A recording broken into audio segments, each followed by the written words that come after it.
Dear students, আজকের আমাদের আলোচনার বিষয় ক্যালকুলাসের স্পর্শক ও অভিলম্ব অর্থাৎ ট্যানজেন্ট নরমাল। দেখে নেওয়া যাক আজকের প্রশ্নগুলো কি রয়েছে। দেখো, তোমাদের প্রথম প্রশ্ন এমসিকিউতে যেটা রয়েছে, y = x² - x বক্রের স্পর্শকের নতি নির্ণয় করো যেখানে সরলরেখাটি বক্রটিকে প্রথম পাদে ছেদ করেছে। দেখো, প্রশ্নটির সমাধান আমি করিনি একটাই কারণে, কারণ প্রশ্নটা আমার মনে হয়েছে ভুল রয়েছে। তোমরা দেখলেও বুঝতে পারবে। দেখো, স্পর্শকের নতি নির্ণয় করো, এতে কোনো সমস্যা নেই।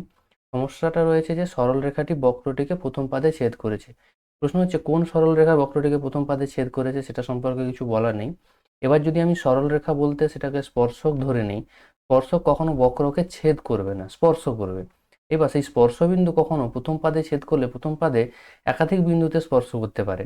এক্স্যাক্টলি কোন বিন্দুর কথা বলা হয়েছে সেটাও কিন্তু আমাদের বলা নেই। সেক্ষেত্রে এখানে স্পর্শকের নতি নির্ণয় করা কিন্তু সহজ হবে না, ঠিক আছে? সেই জন্য এই প্রশ্নটা কিন্তু যেহেতু ক্লিয়ার নয়, প্রশ্নটাতে যে এক্স্যাক্টলি কী চাওয়া হয়েছে বা কোনটার অ্যান্সার যাওয়া হয়েছে, সেই জন্য এই প্রশ্নটা কিন্তু অ্যান্সার করিনি। বাকি প্রশ্নগুলো দেখো, সমস্ত কিছু অ্যান্সার করা রয়েছে এবং আমি বুঝিয়ে দিচ্ছি যে কীভাবে কোনটা কীভাবে হচ্ছে।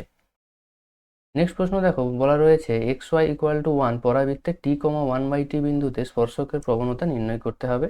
দেখো, আমরা জানি স্পর্শকের প্রবণতা বলতে কি বোঝায় না, dy dx। আর অভিলম্বের প্রবণতা বলতে কি বোঝায়, -dx dy। এটুকু নিশ্চয়ই তোমাদের সবার জানা রয়েছে স্পর্শক অভিলম্ব চ্যাপ্টারে, ঠিক আছে? তাহলে দেখো, যখন আমরা স্পর্শকের প্রবণতা বের করছি, আমাদের dy dx বের করতে হচ্ছে। তাহলে সেই dy dx কোত্থেকে পাবো না, আমাদের যে কার্ভের সমীকরণ দেওয়া রয়েছে, কখনো সেটা পরাবৃত্ত থাকতে পারে, কখনো বৃত্ত, কখনো অধিবৃত্ত, যখন যেরকম থাকবে সেই কার্ভের সমীকরণকে প্রথমবার যখন আমরা ডেরিভেটিভ করব, সেখানে দেখো dy dx একটা কিন্তু টার্ম আমাদের আসবে। এই dy dx এর টার্মের ভ্যালু যা পাওয়া যাবে, সেটা আমাদের যেই বিন্দুতে প্রবণতা নির্ণয় করতে বলা হয়েছে, সেই বিন্দুটা যখন আমরা বসাবো, সেখানে আমাদের যা মান বেরোবে সেটাই হচ্ছে আমাদের ওই স্পর্শকের প্রবণতা, ঠিক আছে? অর্থাৎ dy dx অ্যাট সেই বিন্দু। এখানে কোন বিন্দু বলা হয়েছে না, t,1/t বিন্দুর কথা বলা আছে। তাই দেখো, dy dx অ্যাট t,1/t বিন্দুতে বসানোর পর মাইনাস ও y এর জায়গায় y এর ভ্যালু, x এর জায়গায় x এর ভ্যালু বসানো হয়েছে। তারপর ক্যালকুলেট করলে দেখো -1/t² আসছে এবং সেটাই আমাদের উত্তর। অপশন নাম্বার বি হয়ে যাচ্ছে সঠিক উত্তর। তাহলে তোমাদের এখানে কি খেয়াল রাখতে হবে আমাদের থ্রু আউট দ্য ভিডিওতে, যে স্পর্শকের প্রবণতা বলতে আমরা কি বুঝবো না, dy dx অ্যাট যে বিন্দু বলা থাকবে, আমি কথার কথা আলফা বিটা বলছি। এবং অভিলম্বের প্রবণতা বলতে কি বোঝাবে, -dx dy অ্যাট যে বিন্দুতে বলা থাকবে। অর্থাৎ আমি এখানে যদি আলফা বিটা বলি, তাহলে আলফা বিটা বিন্দুতে, ঠিক আছে?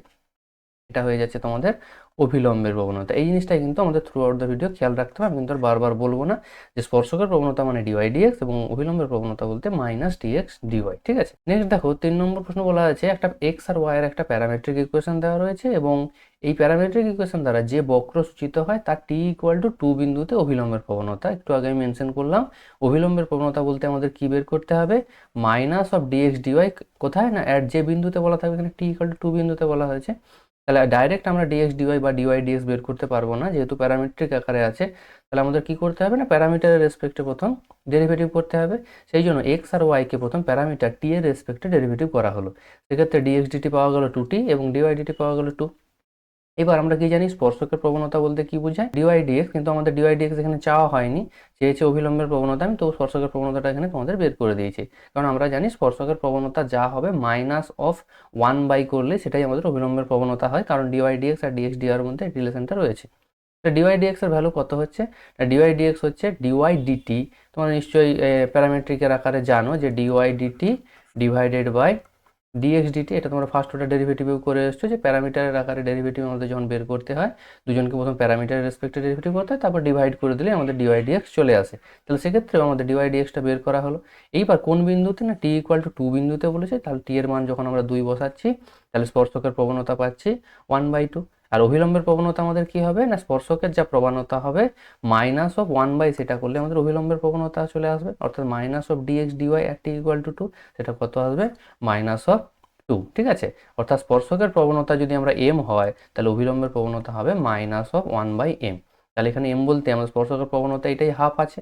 তাহলে সেক্ষেত্রে মাইনাস করলে কত, -1/2। তাহলে ক্যালকুলেট করলে দেখো এটাই আমাদের -2 আসে। সেই জন্য অভিলম্বের প্রবণতা হয়ে যাচ্ছে -2, ঠিক আছে? নেক্সট দেখো y equal to 1 plus x minus x square বক্রের যে বিন্দুতে স্পর্শক এক্স অক্ষের সমান্তরাল। দেখো কোনো বক্রে স্পর্শক যখন এক্স অক্ষের সমান্তরাল হবে, ধরো আমি একটা বক্র রাফলি আঁকছি এরকম, তাহলে যে বিন্দুতে আমাদের স্পর্শক টানলে সেটা এক্স অক্ষের সমান্তরাল, এটা আমাদের এক্স অক্ষ, সেই এক্স অক্ষের সমান্তরাল হবে, সেই বিন্দুতে স্পর্শকের প্রবণতা কত হবে না, সেই বিন্দু স্পর্শকের প্রবণতা সেই এমটা কত হয়ে যাবে না 0 এম, বা তোমরা এটা ডিওয়াই ডিএক্সও বলতে পারো, কারণ আমরা জানি স্পর্শকের প্রবণতা মানে ডিওয়াই ডিএক্স। সেই বিন্দুতে ফার্স্ট অর্ডার ডেরিভেটিভটা কত হয়ে যাবে, 0 হয়ে যাবে, সেটাই লিখে দিয়েছি।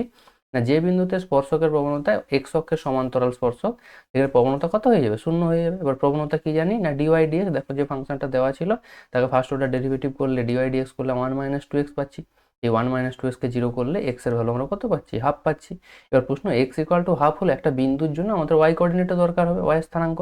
এই ওয়াই স্থানাঙ্ক পাবো কোথায় না, আমাদের যে প্রদত্ত বক্র রয়েছে, কারণ যে বিন্দুতে প্রবণতা নির্ণয় করছি সেই বিন্দুটা বক্রের উপর অবস্থিত হবে, সেই জন্য এই এক্স ইকুয়াল টু হাফ বক্রকে সিদ্ধ করবে। আর যখনই আমরা বক্রতে বসাচ্ছি সেক্ষেত্রে আমার ওয়াইটা কত পাচ্ছি, 5/4। তাহলে আমাদের বিন্দুটা কি হয়ে যাচ্ছে, এক্স কমা ওয়াই, এক্স বলতে হাফ, ওয়াই বলতে আমাদের 5/4, তাহলে হাফ কমা 5/4 হয়ে যাবে আমাদের সঠিক উত্তর। নেক্সট দেখো y equal to mx plus c সরলরেখাটি y square equal to 4x অধিবৃত্তের 1,2 বিন্দুতে স্পর্শক হলে m এর মান নির্ণয় করো। তাহলে কোন বিন্দুতে স্পর্শক আমাদের বলে দেওয়া আছে না 1,2, আমরা জানি কি 1,2 বিন্দুতে স্পর্শকের প্রবণতা কত না dy dx at 1,2, সেই জিনিসটা আমাদের জানি। দেখো সেটাই আমাদের বের করা হয়েছে, dy dx প্রথম ফাংশনটা যেটা দেওয়া রয়েছে তাকে ডেরিভেটিভ করতে আমরা dy dx পাচ্ছি, dy dx টা কত আসছে না 2/y। এবার কোন বিন্দুতে না 1,2 বিন্দুতে চলে আসছে dy dx এর ভ্যালু কত না 1।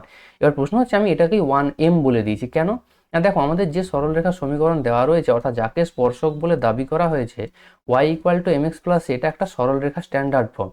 যে স্ট্যান্ডার্ড ফর্ম সম্পর্কে কি জানি না, যেখানে এমটা কি ডিনোট করে না, এমটা প্রবণতাকে ডিনোট করে, এবং এই যে সিটা আছে সিটা কি ডিনোট করে, y অক্ষের ছেদিতাংশকে ডিনোট করে, y অক্ষের ছেদিতাংশকে ডিনোট করে। তাহলে যদি স্ট্যান্ডার্ড ফর্মে থাকে তাহলে প্রবণতা বলতে আমরা এই সরলরেখা সমীকরণ থেকে পাচ্ছি এম।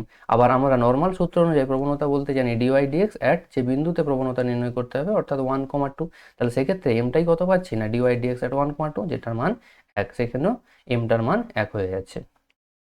6 নম্বর দেখো বলা রয়েছে 3y equal to x square minus 2x plus 4 বক্রের x সমান 5/2 বিন্দুতে অঙ্কিত স্পর্শক এক্স অক্ষের ধনাত্মক দিকের সঙ্গে যদি থিটা কোণ উৎপন্ন করে তাহলে থিটার মান কি জানি, কি হবে আমাদের নির্ণয় করতে হবে। দেখো আমাদের স্পর্শকের প্রবণতা বলতে স্পর্শকের প্রবণতাকে আমরা সাধারণত m equal to tan theta equal to dy dx, এই তিনটে নোটেশনে আমাদের জানি যখন যেভাবে দেওয়া থাকে, ঠিক আছে। তাহলে একটু আগে আমরা এম বলে ইউজ করেছি এবং আমাদের থ্রু আউট দ্য ক্লাস আমরা ডিওয়াই ডিএক্সটা ইউজ করবো।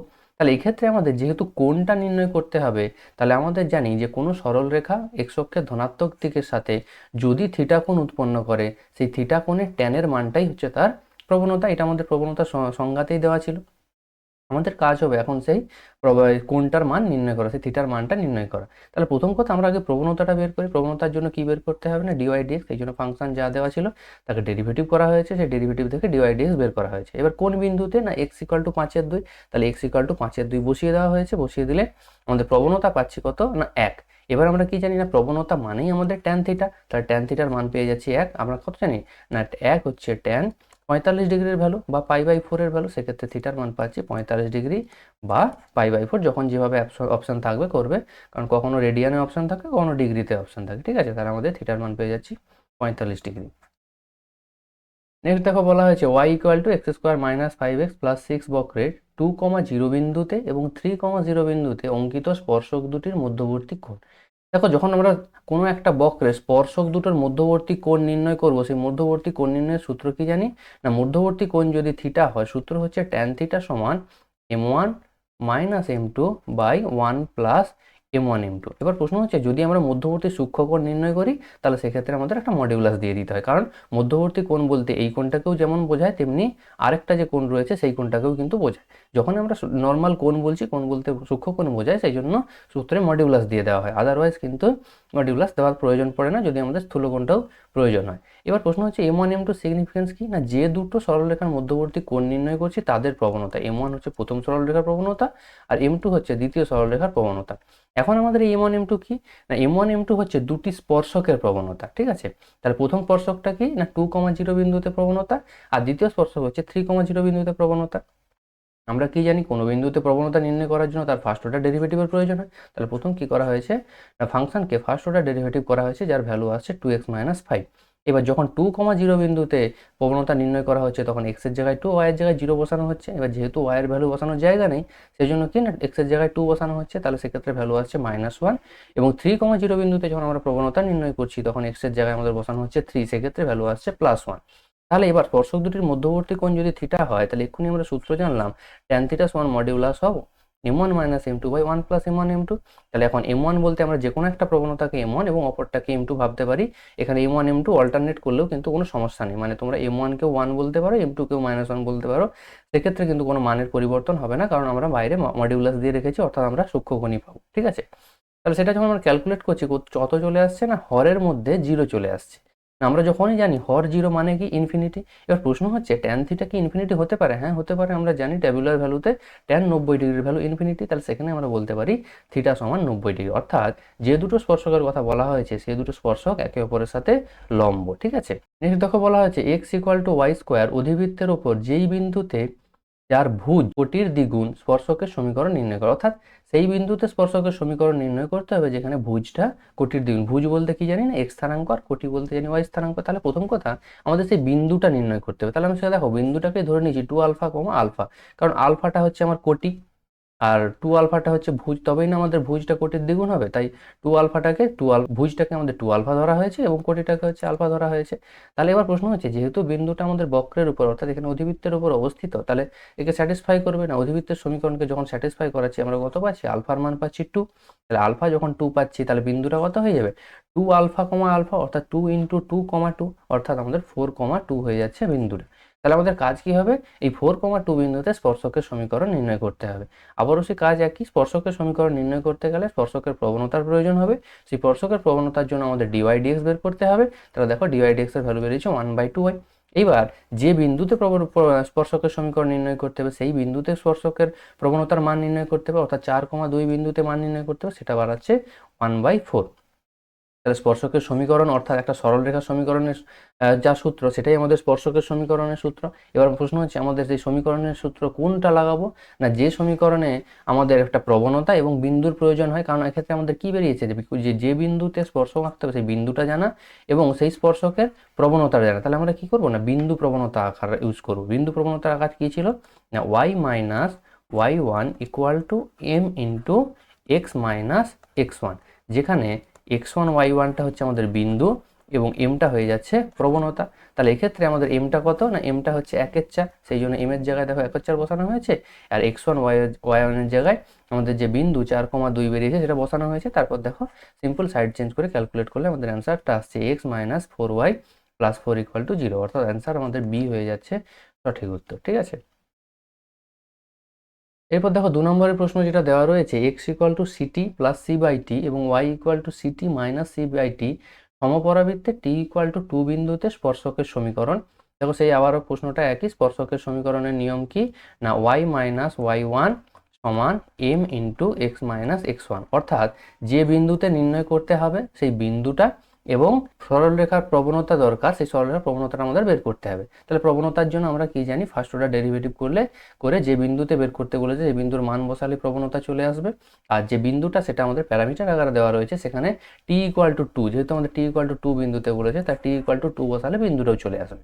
তাহলে প্রথম দেখো প্যারামিটারের রেসপেক্টে যখন দেওয়া থাকে তখন আমাদের dy/dx বের করতে গেলে ইন্ডিভিজুয়ালি ডেরিভেটিভ করতে হয় t এর রেসপেক্টে, তারপর ডিভাইড করে দিতে হয়। যখনই ডিভাইড করে t এর মান 2 বসাচ্ছি তখন কিন্তু দেখো ভ্যালু আসছে আমাদের 5/3, অর্থাৎ আমাদের স্পর্শকের প্রবণতা আসছে 5/3। তাহলে সেটাই যেখানে লেখা হয়েছে যে t = 2 বিন্দুতে স্পর্শকের প্রবণতা 5/3। এবার আমাদের কি দরকার না যে বিন্দুতে বের করতে হবে সেই বিন্দুটা দরকার। এবার দেখো t = 2 বলা থাকলেও t = 2টা কিন্তু একটা প্যারামিটারের ভ্যালু, কিন্তু অরিজিনাল বিন্দু নয়। তাহলে অরিজিনাল বিন্দু কোথায় পাবো না আমাদের যে প্রশ্নে যে x আর y এর মান দেওয়া রয়েছে ইন টার্মস অফ প্যারামিটার, সেই প্যারামিটারের জায়গায় t এর ভ্যালু যখন 2 বসাবো তখন কিন্তু সেই বিন্দুটা পাবো। দেখো সেটাই আমাদের পরবর্তীকালে বের করেছি যে t = 2 হলে বিন্দুটি হবে কত না x এর ভ্যালু দেখো যখন t এর ভ্যালু 2 বসাচ্ছি তখন আসছে 5c/2 এবং y এর ভ্যালু আসছে 3c/2। তাহলে বিন্দুটা হয়ে যাবে 5c/2, 3c/2। তাহলে নির্ণয় সমীকরণ কি না আমাদের যে ফর্মটা বলা হলো y - y1 = m × x - x1, সেই ফর্মে বসিয়ে দিয়ে সিম্পল সাইড চেঞ্জ করে ক্যালকুলেট করলে আমাদের অ্যান্সার আসছে 10x - 6y ইকুয়াল টু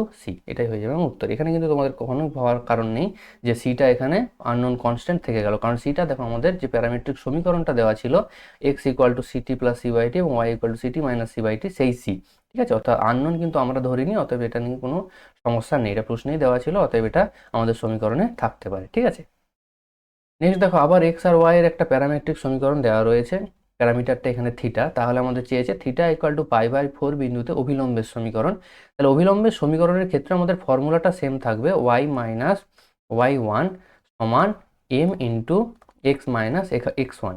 এক্ষেত্রে শুধু এটুকু খেয়াল রাখতে হবে, এই যে এম, এই এমটা এখন অভিলম্বের প্রবণতা হতে হবে, অভিলম্বের প্রবণতা। একটু আগে পর্যন্ত আমাদের এটাই স্পর্শকের প্রবণতা ছিল, কারণ আমাদের একটা সরলরেখার স্ট্যান্ডার্ড ফর্মটা তো সেম থাকবে, যখন যার সমীকরণ নির্ণয় করব তখন তার প্রবণতাটা ইউজ করব, ঠিক আছে। এখানে বলতে এম বলতে আমাদের কি থাকবে না অভিলম্বের প্রবণতা, সেটা থাকবে। আবারও একটু আগে বলেছি, শুরুতেই বলেছি যে অভিলম্বের প্রবণতার সূত্র কি না minus of dx dy at যে বিন্দুতে বের করতে হবে। তাহলে মাইনাস অফ ডিএক্স ডিওয়াই এক্ষেত্রে থিটা ইকুয়াল টু π/4।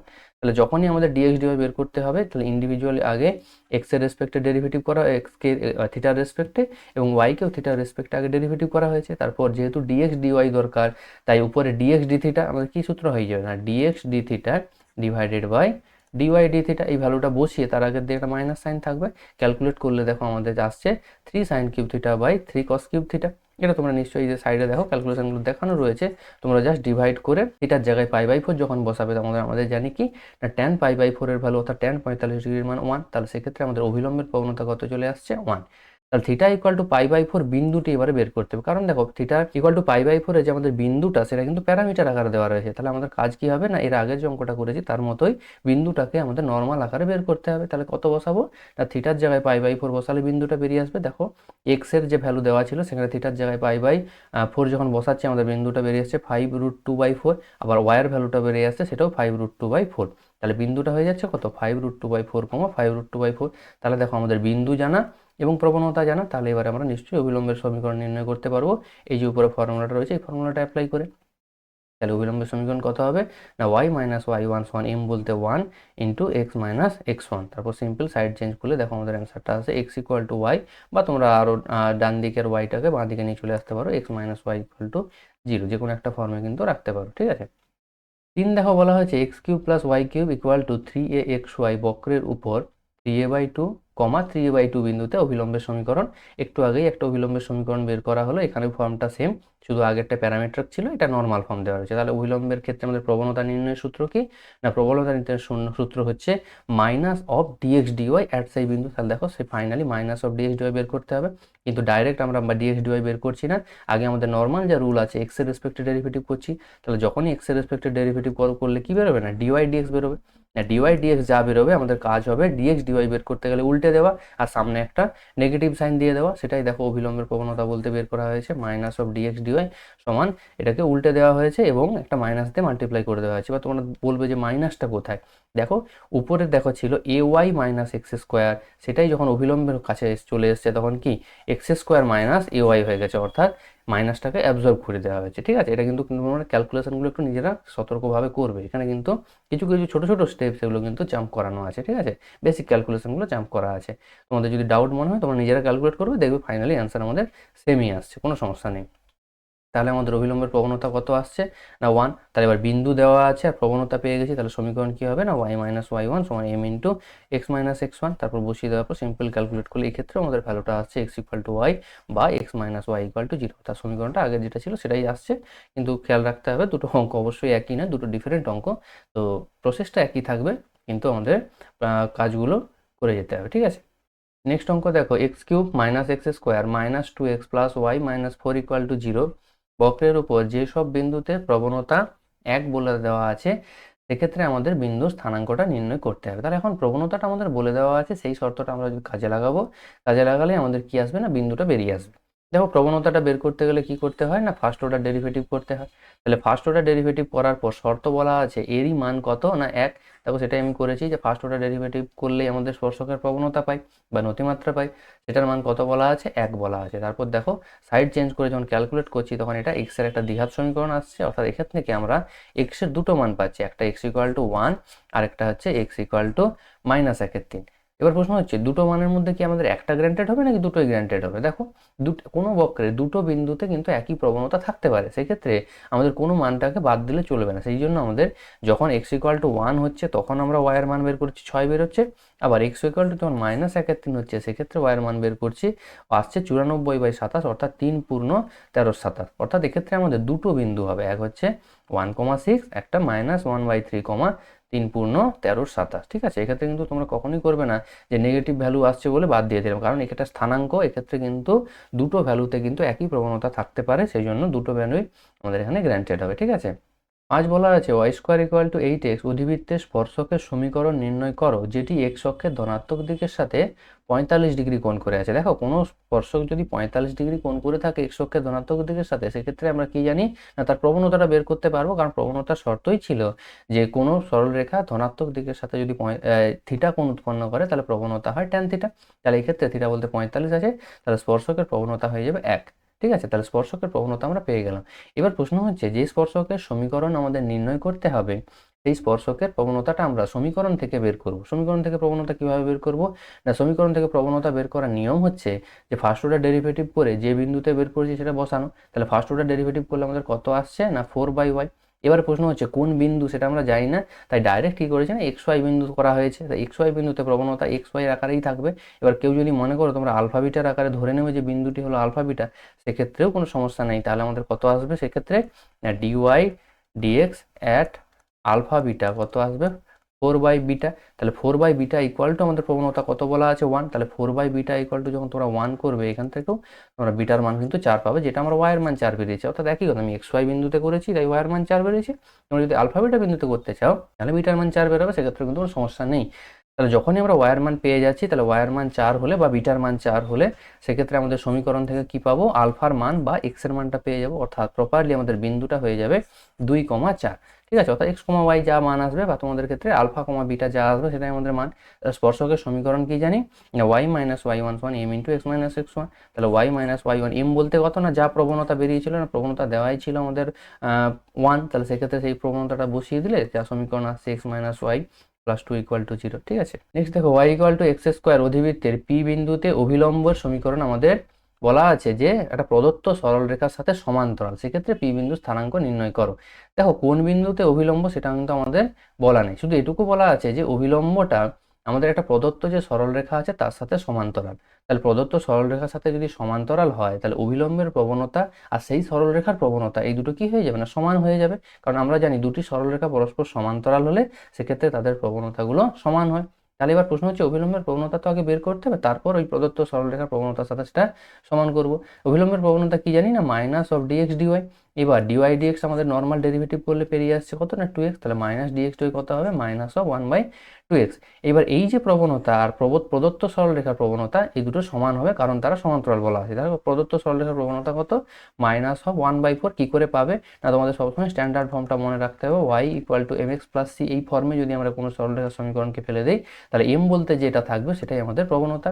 তাহলে দেখো আমাদের প্রদত্ত যে সরলরেখার সমীকরণ দেওয়া রয়েছে তাকে যদি আমরা y = mx + c করি তাহলে আমরা বলতে পারি 4y = -x + 5, আর y বলতে পারি 4 দিয়ে ডিভাইড করে দিতে হবে -1/4x + 5/4। তাহলে দেখো m বলতে কি করছে না -1/4, সেই জন্য দেখো প্রবণতাটাকে বলা হয়েছে -1/4। তাহলে এবার প্রদত্ত শর্তানুযায়ী অভিলম্বের প্রবণতা অর্থাৎ -1/2x = -1/4 হয়ে যাবে। সেটা ক্যালকুলেট করলে কত আসছে, x এর মান 2। তাহলে যেহেতু আমাদের বিন্দু স্থানাঙ্ক দরকার, তাহলে বিন্দু মানে কি x, y। তাহলে শুধু x এর মানে কাজ হবে না, তাহলে যেহেতু কোনো বিন্দুতে অভিলম্ব নির্ণয় করা আছে তাহলে সেই বিন্দুটা কি বক্রের উপর অবস্থান করবে। তাহলে সেই বক্রের উপরে x এর মান যখন আমরা 2 বসাচ্ছি y এর মান কত আসছে y² যেহেতু x², তাই x এর মান যা বসা y তা কি হবে তার স্কোয়ার হবে, তাহলে সেই জন্য হয়ে যাচ্ছে 4। তাহলে বিন্দুটা হয়ে যাচ্ছে 2,4। ঠিক আছে, নেক্সট দেখো বলা হয়েছে x² + y² = a² বৃত্তের a cos θ, a sin θ বিন্দুতে স্পর্শকের সমীকরণ নির্ণয় করো। তাহলে আমরা স্টেপ বাই করছি কারণ তারপর আরও পার্ট রয়েছে। তাহলে স্পর্শকের সমীকরণ নির্ণয় করার আমাদের রুল কি ছিল না, যে বিন্দুতে স্পর্শক নির্ণয় করব সেই বিন্দুতে স্পর্শকের প্রবণতা বের করব এবং যেহেতু বিন্দুটা জানা আছে তারপর y minus y one equal to m into x minus x one সূত্র বসালে হয়ে যাবে। তাহলে স্পর্শকের প্রবণতা বের করার জন্য আমাদের কি কাজ করতে হবে না, ফার্স্ট অর্ডার ডেরিভেটিভ করতে হবে। দেখো ফার্স্ট অর্ডার ডেরিভেটিভ করলে আসছে minus of x by y. তাহলে সেক্ষেত্রে কোন বিন্দু না a cos theta comma a sine theta বিন্দুতে ভ্যালু কত হবে ডিওয়াই ডিএক্স অর্থাৎ স্পর্শকের প্রবণতা কত হবে না minus of A caught theta. তাহলে স্পর্শকের প্রবণতা পেয়ে গেছি আর বিন্দুটাও আমাদের জানা। তাহলে সেক্ষেত্রে স্পর্শকের সমীকরণটা আমরা সহজেই বের করতে পারবো। সূত্র কি জানা আছে, ওয়াই মাইনাস ওয়াই ওয়ান সমান m into x minus x one. এখানে এম এর ভ্যালুটা যখন বসাচ্ছি তখন কিন্তু কট থিটাকে আর কট থিটা বসানো হচ্ছে না, কট থিটাকে আমরা লিখে ফেলছি কস বাই সাইন। সেক্ষেত্রে আমাদের কি ক্যালকুলেটটা ইজি হবে, সেই জন্য কস বাই সাইনে ভেঙে দেওয়া হয়েছে, আর অন্য কোনো কারণ নেই। যার বসিয়ে দেওয়া হলো। তাহলে স্পর্শকের সমীকরণ আমাদের চলে আসছে x cos theta plus y sine theta equal to a. ঠিক আছে, এবার আমাদের নেক্সট দেখাতে বলেছে তারপর দেখাও যে y equal to x plus a root two সরল রেখা বৃত্তটিকে স্পর্শ করে। তাহলে যে বৃত্তটা আমাদের দেওয়া রয়েছে x square plus y square equal to a square, এটা ওই যে সরলরেখা দেওয়া আছে y equal to x plus a root two এটাও কিন্তু ওই সব বৃত্তকে স্পর্শ করে। অর্থাৎ ওই যে সরলরেখার সমীকরণ দেওয়া রয়েছে সেই সরলরেখাটাও একটা স্পর্শকের সমীকরণ। এবার আমরা কি জানি, একটু আগে আমরা দেখলাম যে কোনো স্পর্শক সেটা দেখতে কীরকম হয়, x cos theta plus y sine theta equal to a. তাহলে এখানে থিটা রয়েছে কিন্তু আমাদের যে সমীকরণটা দেওয়া রয়েছে y equal to x plus a root two, সেখানে কিন্তু কোনো থিটা নেই। তাহলে এই ফর্মে আমাদের তো অবশ্যই আসতে হবে। তার মানে কি, এক্ষেত্রে এটুকু বোঝা যাচ্ছে তাহলে থিটার নিশ্চয়ই এমন কিছু মান রয়েছে যেই মানটা ওখানে বসানোর পর সেই সরলরেখার সমীকরণটা দেখতে y equal to x plus a root two হচ্ছে। আমাদের কাজ হবে সেই থিটাটা কত সেটা বুঝতে পারলেই হবে। তাহলে যে সমীকরণটা দেওয়া আছে তার জন্য কি করা হয়েছে, সেই সমীকরণটাকে স্ট্যান্ডার্ড আকারে আমাদের লেখার চেষ্টা করা হয়েছে। যখন স্ট্যান্ডার্ড আকারে লেখা হয়েছে তখন বাঁ দিকে আমাদের কি রাখা হচ্ছে না এক্স ওয়াই যুক্ত টার্ম এবং ডান দিকে কনস্ট্যান্ট টার্মটাকে রেখে দেওয়া হয়েছে। এইবার এর সাথে যে রুট টু টার্মটা ছিল সেই রুট টুতে ডিভাইড করে দেওয়া হয়েছে।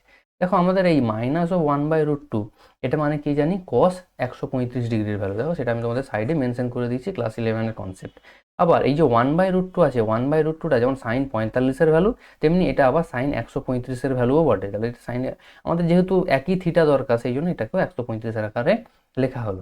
তাহলে এক্ষেত্রে থেকে কি বোঝা যাচ্ছে, আমাদের দেখো যে স্পর্শকের যে সমীকরণটা ছিল 1 নম্বর সমীকরণ, সেক্ষেত্রে x cos theta plus y sine theta equal to a.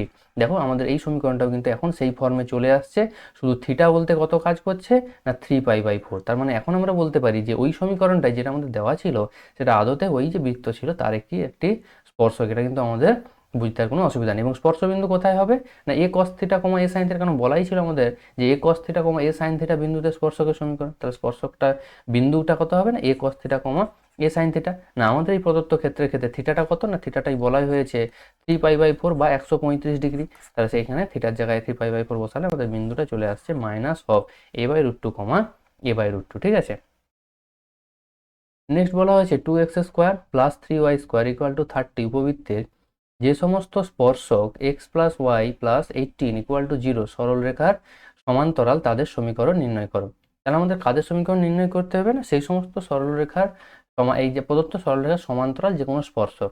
তাহলে সমান্তরাল যে কোনো স্পর্শক নির্ণয় করতে গেলে আমাদের বেসিক কনসেপ্ট কি খেয়াল রাখতে হবে না স্পর্শকের প্রবণতা আর ওই প্রদত্ত সরলরেখার প্রবণতা সমান হবে। ঠিক আছে, তাহলে আমাদের কি করছি না স্পর্শকের প্রবণতা প্রথম নর্মাল লজিকে বের করছি কি না ডিওয়াই ডিএক্স করলে আমাদের সেই স্পর্শকের প্রবণতা বেরিয়ে আসবে।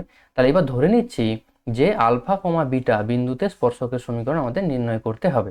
তাহলে আলফা কমা বিটা বিন্দুতে যদি স্পর্শকের সমীকরণ নির্ণয় করতে হয় তাহলে আমাদের আলফা কমা বিটা বিন্দুতেই স্পর্শকের প্রবণতা বের করতে হবে। সেটা কত বেরোচ্ছে -2α/3β। কীভাবে পাই, এক্স আর ওয়াই এর জায়গায় আলফা বিটা বসিয়ে দিলেই মানটা চলে আসে। তাহলে আলফা বিটা বিন্দুতে স্পর্শকের সমীকরণ কি হয়ে যাচ্ছে ওয়াই মাইনাস বিটা সমান -2α/3β ইন্টু এক্স মাইনাস আলফা, অর্থাৎ ওয়াই মাইনাস ওয়াই ওয়ান সমান m into x minus x one ফর্মুলাতে বসানো হলো। সেক্ষেত্রে আমাদের ভ্যালুটা পাচ্ছি 2αx প্লাস 3βy সমান 2α² প্লাস 3β²।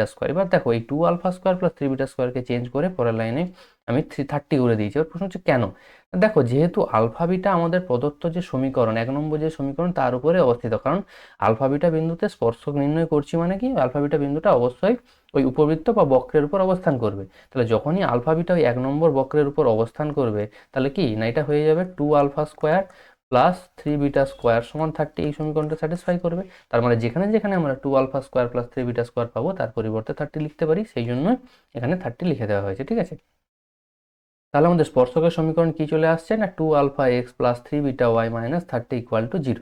এবার এইটা কি বলা হয়েছে না, যেহেতু 2 নম্বর এবং 3 নম্বর সরলরেখা সমান্তরাল, তাহলে আমরা কি জানি না, দুটো সরলরেখা যদি পরস্পর সমান্তরাল হয় তাদের x এর সহগ এবং y এর সহগের অনুপাতগুলি পরস্পর সমান হয়। তাহলে x এর সহগের অনুপাতগুলো করা হয়েছে না, এখানে এই 3 নম্বর সমীকরণে x এর সহগ 2 আলফা, আবার 2 নম্বর সমীকরণে x এর সহগ কত না 1, আবার এখানে y এর সহগ 1, আবার 3 নম্বর সমীকরণে y এর সহগ হচ্ছে 3 বিটা। তাহলে x এর সহগ বা x এর সহগ সমান y এর সহগ y এর সহগ করা হয়েছে।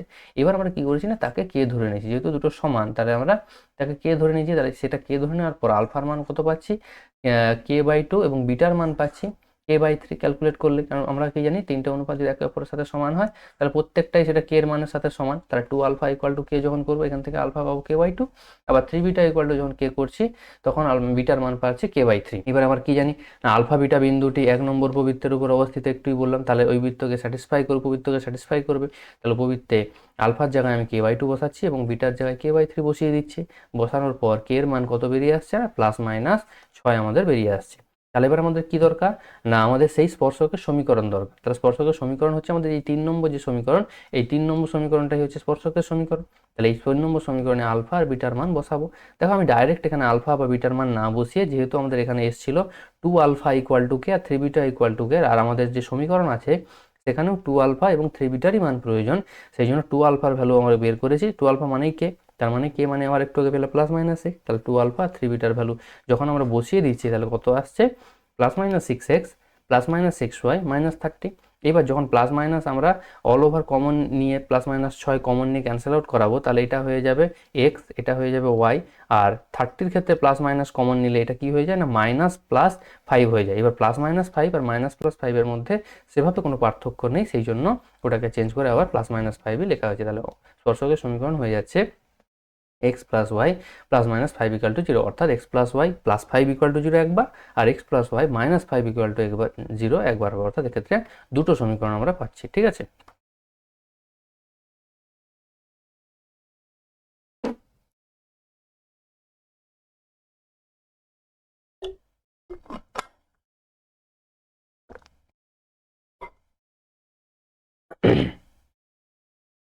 নেক্সট দেখো, y² = 3x অধিবৃত্তের এমন অভিলম্বের সমীকরণ নির্ণয় করো যা y = 2x + 4 সরলরেখার উপর লম্ব। দেখো এটা আমি তোমাদের ডেসক্রাইব করার জন্য একটা ছবির সাহায্য নিয়েছি, রাফ একটা স্কেচ আঁকা হয়েছে। আমাদের যে অধিবৃত্তের সমীকরণ দেওয়া আছে সেটা কি না, y² = 3x, এই অধিবৃত্তের সমীকরণ। আমরা জানি এর অক্ষটা হচ্ছে ধনাত্মক x অক্ষ হয় সমীকরণের নিয়ম অনুযায়ী। তাহলে এবার বলা হয়েছে, আমি ধরে নিয়েছি আলফা বিটা বিন্দুতে আমাদের অভিলম্বের সমীকরণ বের করতে হবে। তাহলে আলফা বিটা বিন্দুতে এই গ্রিন লাইনটা হচ্ছে সেই নির্ণয় অভিলম্বের সমীকরণ। কি না সেটা না, এই যে একটা প্রদত্ত সরলরেখা দেওয়া রয়েছে y = 2x + 4, সেই সরলরেখার উপর যেন লম্ব হয়। ঠিক আছে, আমাদের কনসেপ্টটা এইভাবে বলা হয়েছে।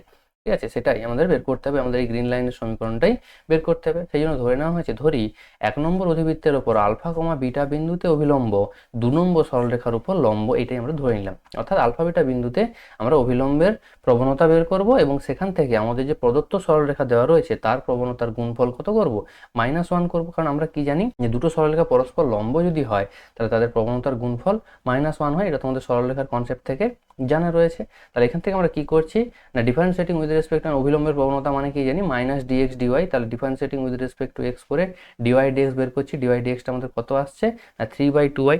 কোন বিন্দুতে বের করতে হবে, আলফা বিটা বিন্দুতে। তাহলে dy dx এর আলফা বিটা 3/-2 বিটা বেরিয়ে চলে 3/2 বিটা বেরিয়ে চলে আসলে। এইবার কি না, অভিলম্বের প্রবণতা সমান কি জানি, -dx dy at alpha beta.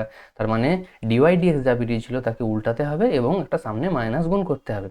তা dy dx বেরিয়েছিল 3/2 বিটা, উল্টে নিলে হবে 2 বিটা বাই 3, আর সামনে একটা মাইনাস থাকবে। এটাই আমাদের কি হয়ে যাচ্ছে, অভিলম্বের প্রবণতা। ঠিক আছে, তাহলে এইটা যদি আমাদের অভিলম্বের প্রবণতা হয় তাহলে প্রদত্ত শর্ত আমাদের কি বলেছে না, প্রদত্ত শর্ত বলেছে না এটাই, ওই যে প্রদত্ত সরলরেখা y = 2x + 4 তার উপর লম্ব। তাহলে অভিলম্বটা পাদবিন্দু আমাদের স্থানাঙ্ক আলফা বিটাটা আমাদের বের করতে হবে। তাহলে সেটা যদি হয় তাহলে সেখান থেকে আমরা বলতে পারি -2 বিটা বাই 3 = -1, অর্থাৎ প্রদত্ত সরলরেখা যেটা দেওয়া ছিল তার অভিলম্বের যে প্রবণতা আর আমাদের যেটা অভিলম্বের প্রবণতা বেরিয়েছে সেটা পরস্পর সমান হয়ে যাবে। ঠিক আছে, বা এই দুটোর গুণফল, যেটা তোমাদের আমি বলেছিলাম যে এদের দুজনের প্রবণতার গুণফল হয়ে যাবে -1। এবার প্রশ্ন হচ্ছে প্রদত্ত সরলরেখার প্রবণতা কত, যে y = 2x + 4 যদি হয় এর প্রবণতা কত হবে না, এটা স্ট্যান্ডার্ড y = mx + c এই ফর্মেই রয়েছে। তাহলে এর প্রবণতা m = আমরা 2 বলতে পারি।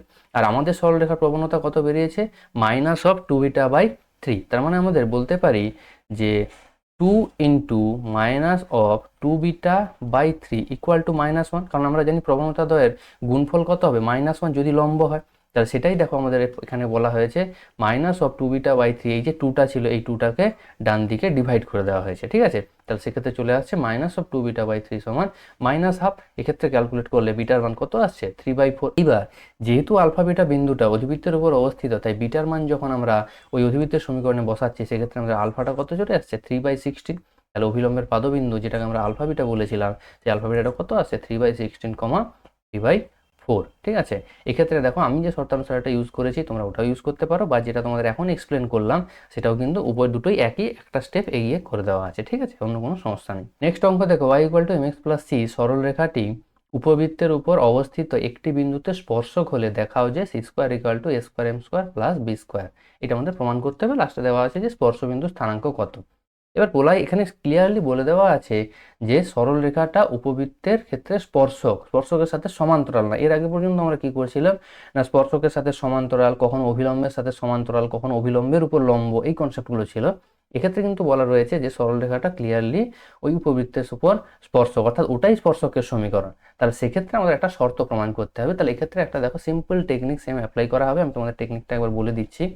না, আমাদের কোনো একটা বিন্দুতে যদি বিন্দু বলা না থাকে, বেসিক্যালি থাকবে না মোস্ট অফ দ্য কেসেসে, কোনো একটা বিন্দুতে আমি মোস্ট অফ দ্য কেসেসে আলফা বিটা ইউজ করেছি। সেই বিন্দুতে আমাদের স্পর্শকের বা অভিলম্ব যখন যেরকম বলা থাকবে তার সমীকরণ আমরা নর্মাল লজিকে বের করব। এইবার যেহেতু আমরা একটা স্পর্শকের সমীকরণ বা অভিলম্বের সমীকরণ বের করেছি, আর প্রদত্ত সরলরেখাটা সেটাও একটা স্পর্শকের বা অভিলম্বের সমীকরণ, তার মানে কি দুটো সমীকরণ একই সমীকরণকে রিপ্রেজেন্ট করবে। যখন দুটো সমীকরণ একই সমীকরণকে রিপ্রেজেন্ট করবে তখন তারা কি হবে, একে অপরের উপর ওভারল্যাপ করবে। ওভারল্যাপ মানে একই হবে। তাহলে একই হলে আমাদের শর্ত কি ছিল না, a1/a2 সমান b1/b2 সমান c1/c2, অর্থাৎ x এর সহগ, y এর সহগ এবং ধ্রুবকগুলো তাদের যে অনুপাত সেগুলো পরস্পর সমান হবে। শুধু সমান্তরাল হলে কি হয়, x এর সহগ আর y এর সহগের অনুপাত সমান হয়। আর যদি পরস্পর সমাপতিত হয়, অর্থাৎ একই সমীকরণ রিপ্রেজেন্ট করে, সেক্ষেত্রে আমাদের ধ্রুবকগুলো সহগও কিন্তু তার সাথে ইকুয়াল হয়ে যাবে, ঠিক আছে। এবার দেখো তাহলে আমাদের কাজ হচ্ছে সেখান থেকে কি করা না, আমরা যে বিন্দুতে স্পর্শক বের করেছিলাম অর্থাৎ আলফা বিটা, বা তোমরা বইয়ে যদি দেখো সেটা x1 y1 ধরা হয়েছে, তাহলে সেই x1 y1 এর মান বের করে, যেহেতু সেই আলফা বিটা বা x1 y1 আমাদের প্রদত্ত উপবৃত্তের উপর অবস্থিত, কারণ ওই বিন্দুতে স্পর্শক নির্ণয় করছি, তার মানে কি ওই বিন্দুটা আমাদের উপবৃত্তের উপর অবস্থান করবে। তাহলে সেই বিন্দুটা যখন ওখানে বসাবো, তাহলে সেক্ষেত্রে আমাদের যে শর্তটাই বলা থাকবে না কেন, সিম্পল একটু ক্যালকুলেট করলেই কিন্তু ওই শর্তটা চলে আসবে। দেখো তাহলে আমরা সেটা কিভাবে করা হচ্ছে, ঠিক আছে। তাহলে প্রথম কাজ কি না, আমরা যে কোনো একটা বিন্দুতে স্পর্শকের সমীকরণ নর্মাল লজিকে বের করব, সেটা আমাদের প্রথম কাজ। তাহলে আমরা সেই বিন্দুটা ধরে নিচ্ছি আলফা বিটা বিন্দুতে স্পর্শক, তার differentiating with respect to x, তার ডিএক্স বের করা হলো। এবার প্রশ্ন হচ্ছে কোন বিন্দুতে না, আমাদের আলফা বিটা বিন্দুতে দরকার, তাই ডিএক্স আর আলফা বিটা বের করা হলো। সেটা চলে এলো কত না, -b² বিটা। এবার আলফা বিটা বিন্দুতে স্পর্শকের সমীকরণ কি হবে না, সূত্রটা সেই একই থাকছে, y - y1 সমান m × x - x1। এখন আমার x1 y1 বলতে আমি আলফা বিটা ধরেছি, আর স্পর্শকের প্রবণতা আমাদের যা বেরিয়েছে -b² বিটা, সেটা বসিয়ে যখন সিম্পল ক্যালকুলেট করছি, এখানে সেই আবার একটা জিনিস আসবে যে alpha square b² + beta square alpha square, একে চেঞ্জ করে আমি a² b² লিখেছি। কারণ কনসেপ্টটা কি না, সেই আলফা বিটা বিন্দুটা 1 নম্বর উপবৃত্তের উপর অবস্থিত, তাই ওর সমীকরণকে স্যাটিসফাই করবে। যখনই সমীকরণকে স্যাটিসফাই করবে, সিম্পল যখন আমরা লসাগু করছি দেখো, তখনই আমাদের চলে আসছে alpha square b² + a² beta square সমান a² b²। এই জিনিসটা আমরা কিন্তু চলে আসে, সেই জন্য এটাকে চেঞ্জ করে আমরা পরের লাইনে a² b² লিখতে পারি। এরপরের কাজ কি না, আমরা যে স্পর্শকের সমীকরণ পেলাম, সেই স্পর্শকের সমীকরণ আর এই প্রদত্ত যে 2 নম্বর স্পর্শক দেওয়া রয়েছে, এই দুটো স্পর্শক পরস্পর সমান বা একই। তার মানে কি হবে, আমাদের এই পরস্পর তাদের যে সহগগুলোর অনুপাত, এগুলো কি হবে, পরস্পর সমান হবে। এটা আমরা কাজে লাগবো, দেখো সেটাই করা হয়েছে। এখন এইটাই 3 নম্বর স্পর্শকের সমীকরণ আমাদের এটা চলে আসছে।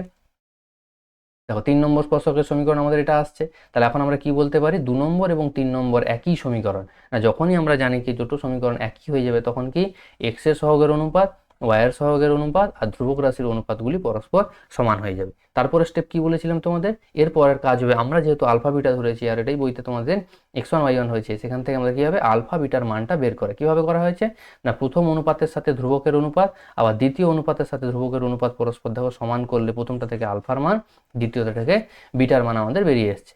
এরপরের স্টেপ কি না, আলফা বিটা যেহেতু আমাদের প্রদত্ত অধিবৃত্ত x² / a² plus y square by b square equal to 1, এই অধিবৃত্তের উপর আলফা বিটা অবস্থিত।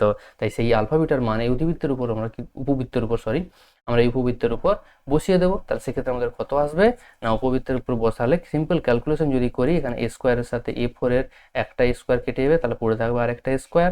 এখানেও বি স্কোয়ারের সাথে B4 এর একটা বি স্কোয়ার কেটে যাবে, তাহলে চলে থাকছে বি স্কোয়ার। তাহলে উপরে থাকছে আমাদের A square M square plus b square, আর নিচে দুজনেরই দেখো লসাগু কত হয়ে যাচ্ছে, সি স্কোয়ার হয়ে যাচ্ছে। সেই সি স্কোয়ারকে ডান দিকে গুণ করে দেওয়া হয়েছে। তো সেটাই আমাদের নির্ণয় যে প্রমাণটা কিন্তু সেটা কিন্তু খুব সহজেই চলে এলো।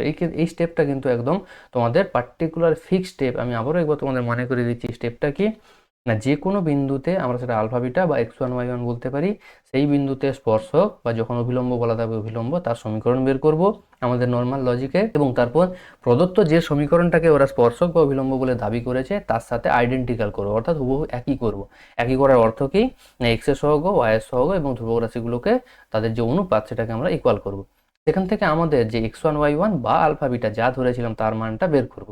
এবার যেহেতু সেই আলফা বিটার মান বা x1 y1 এর মান প্রদত্ত যে বক্র দেওয়া থাকবে সেটা উপবৃত্ত হতে পারে, পরাবৃত্ত হতে পারে বা অধিবৃত্ত হতে পারে, এই উপবৃত্তের উপর বা পরাবৃত্তের উপর আমরা বসিয়ে দেবো। সেক্ষেত্রে দেখো আমাদের যে প্রমাণটা দেওয়া থাকবে সেই প্রমাণটা কিন্তু চলে আসবে। দেখো এরপর থেকে যতগুলোই লং কোশ্চেন আছে সেক্ষেত্রে কিন্তু সব ক্ষেত্রে কিন্তু একই টেকনিক আমরা অ্যাপ্লাই করা হয়েছে, ঠিক আছে। দেখো নেক্সট দেখো বলা হয়েছে lx plus my equal to 1, এটা ওই প্রদত্ত বক্রকে স্পর্শ করে। তার মানে ওইটা কি, ওই স্পর্শকের সমীকরণে আমাদের বলে দেওয়া আছে। তাহলে বক্রটাকে আমরা 1 নম্বর মার্ক করেছি, এবং যে সরলরেখাটাকে আমরা স্পর্শক বলে দাবি করেছে তাকে 2 নম্বর মার্ক করেছি। সেটা তো কি ধরে নেওয়া হলো, ধরে নেওয়া হচ্ছে যে 2 নম্বর সরলরেখা 1 নম্বর বক্রকে আলফা কমা বিটা বিন্দুতে এটা ছেদ করেছে, নয় এটা স্পর্শ করেছে হবে, আলফা কমা বিটা বিন্দুতে স্পর্শ করেছে। তাহলে যেহেতু আলফা বিটা বিন্দুতে স্পর্শ করেছে, তাহলে আলফা বিটা বিন্দুটা কি না ওই বক্রের উপর অবস্থান করবে। তাহলে সেটাকে স্যাটিসফাই করে সেটাকেও একটা ইকুয়েশন হিসেবে কাজে লাগিয়ে দেওয়া হয়েছে, কারণ এটা আমরা জানি একটা স্টেপে গিয়ে কিন্তু কাজে লাগবে এই জিনিসটা, ঠিক আছে। এরপরের কাজ কি না, যেহেতু আলফা বিটা বিন্দুতে স্পর্শ করে ধরে নিয়েছি, তাহলে আমাদের কাজ হবে নর্মাল লজিকে আলফা বিটা বিন্দুতে স্পর্শকের সমীকরণ বের করা। তার জন্য আমাদের ডিওয়াই ডিএক্স এর প্রয়োজন পড়বে। তাহলে দেখো সিম্পল ফার্স্ট অর্ডার ডেরিভেটিভ করে ডিওয়াই ডিএক্স এর মান। এখানে কিন্তু তোমাদের একটু খেয়াল রাখতে হবে, সূচকের ক্যালকুলেশন কিন্তু খুব স্ট্রং হতে হবে, নাহলে কিন্তু বেসিক জিনিসগুলো কিন্তু বোঝা যাবে না। তাহলে কি ডিওয়াই ডিএক্স এর মান আমরা বের করছি কোন বিন্দুতে না, আলফা বিটা বিন্দুতে। তাহলে আলফা বিটা বিন্দুতে ডিওয়াই ডিএক্স এর মান পেয়ে গেলাম। এবার কি হবে না, আলফা বিটা বিন্দুতে আমাদের নর্মাল লজিকে স্পর্শকের সমীকরণ বের করবো। সূত্র কি আবার মনে করে দিচ্ছি না, y মাইনাস y1 সমান m into x minus x1। এই ফর্মুলা যখন আমরা অ্যাপ্লাই করবো তাহলে ওই বিন্দুতে স্পর্শকের সমীকরণ বেরিয়ে আসবে। দেখো সেটাই অ্যাপ্লাই করা আছে, y মাইনাস y1 সমান m into x minus x1। এরপরের কাজ কি না, সিম্পল সাইড চেঞ্জ করে ক্যালকুলেট করলে আবারও সেই কি আসবে, a to the power n into alpha to the power n plus b to the power n into beta to the power n, এটা চলে আসছে। তাহলে এবার 3 নম্বর থেকে কি বলতে পারো, দেখো 3 নম্বর সমীকরণ বলতে আমাদের এই দেখো এখানে আমাদের দেখো বলা আছে a to the power n into alpha to the power n plus b to the power n into beta to the power n মানে 1। তাহলে সেটাই দেখো 3 নম্বর সমীকরণ থেকে এই পার্টটার মান 1 চলে আসে। এই জন্য প্রত্যেকটা স্টেপে যখনই তোমরা আলফা বিটা বিন্দু ধরে নেবে সেটা বক্রের সমীকরণে বসিয়ে সেটাকে একটা নম্বর দিয়ে রাখবে। এটা কিন্তু আমাদের প্রতি ক্ষেত্রেই কিন্তু লাস্টে গিয়ে কাজে লাগবে, ঠিক আছে। তাহলে দেখো আমাদের নর্মাল লজিকে স্পর্শকের সমীকরণ কি এলো, এইটা এলো 4 যাকে আমরা কি 4 নম্বর বলে মার্ক করে দিচ্ছি।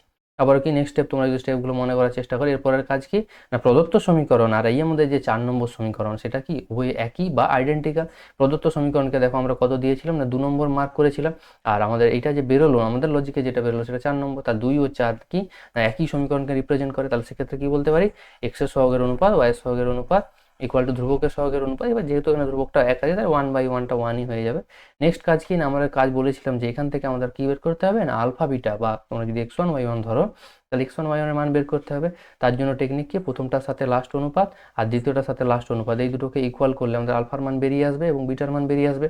দেখো প্রথমটার সাথে লাস্টেরটার অনুপাত যখন সমান হবে করবে তখন alpha to the power n minus 1 বেরোবে, ডাইরেক্ট আলফা বেরোবে না। এবার সূচকের নিয়ম আমরা কি জানি না, সূচকের নিয়ম জানি x two the power n equal to যদি আমাদের a হয় তাহলে এখান থেকে x এর মান হবে a to the power 1/n, এটা আমাদের সূচকের নিয়মে জানা আছে।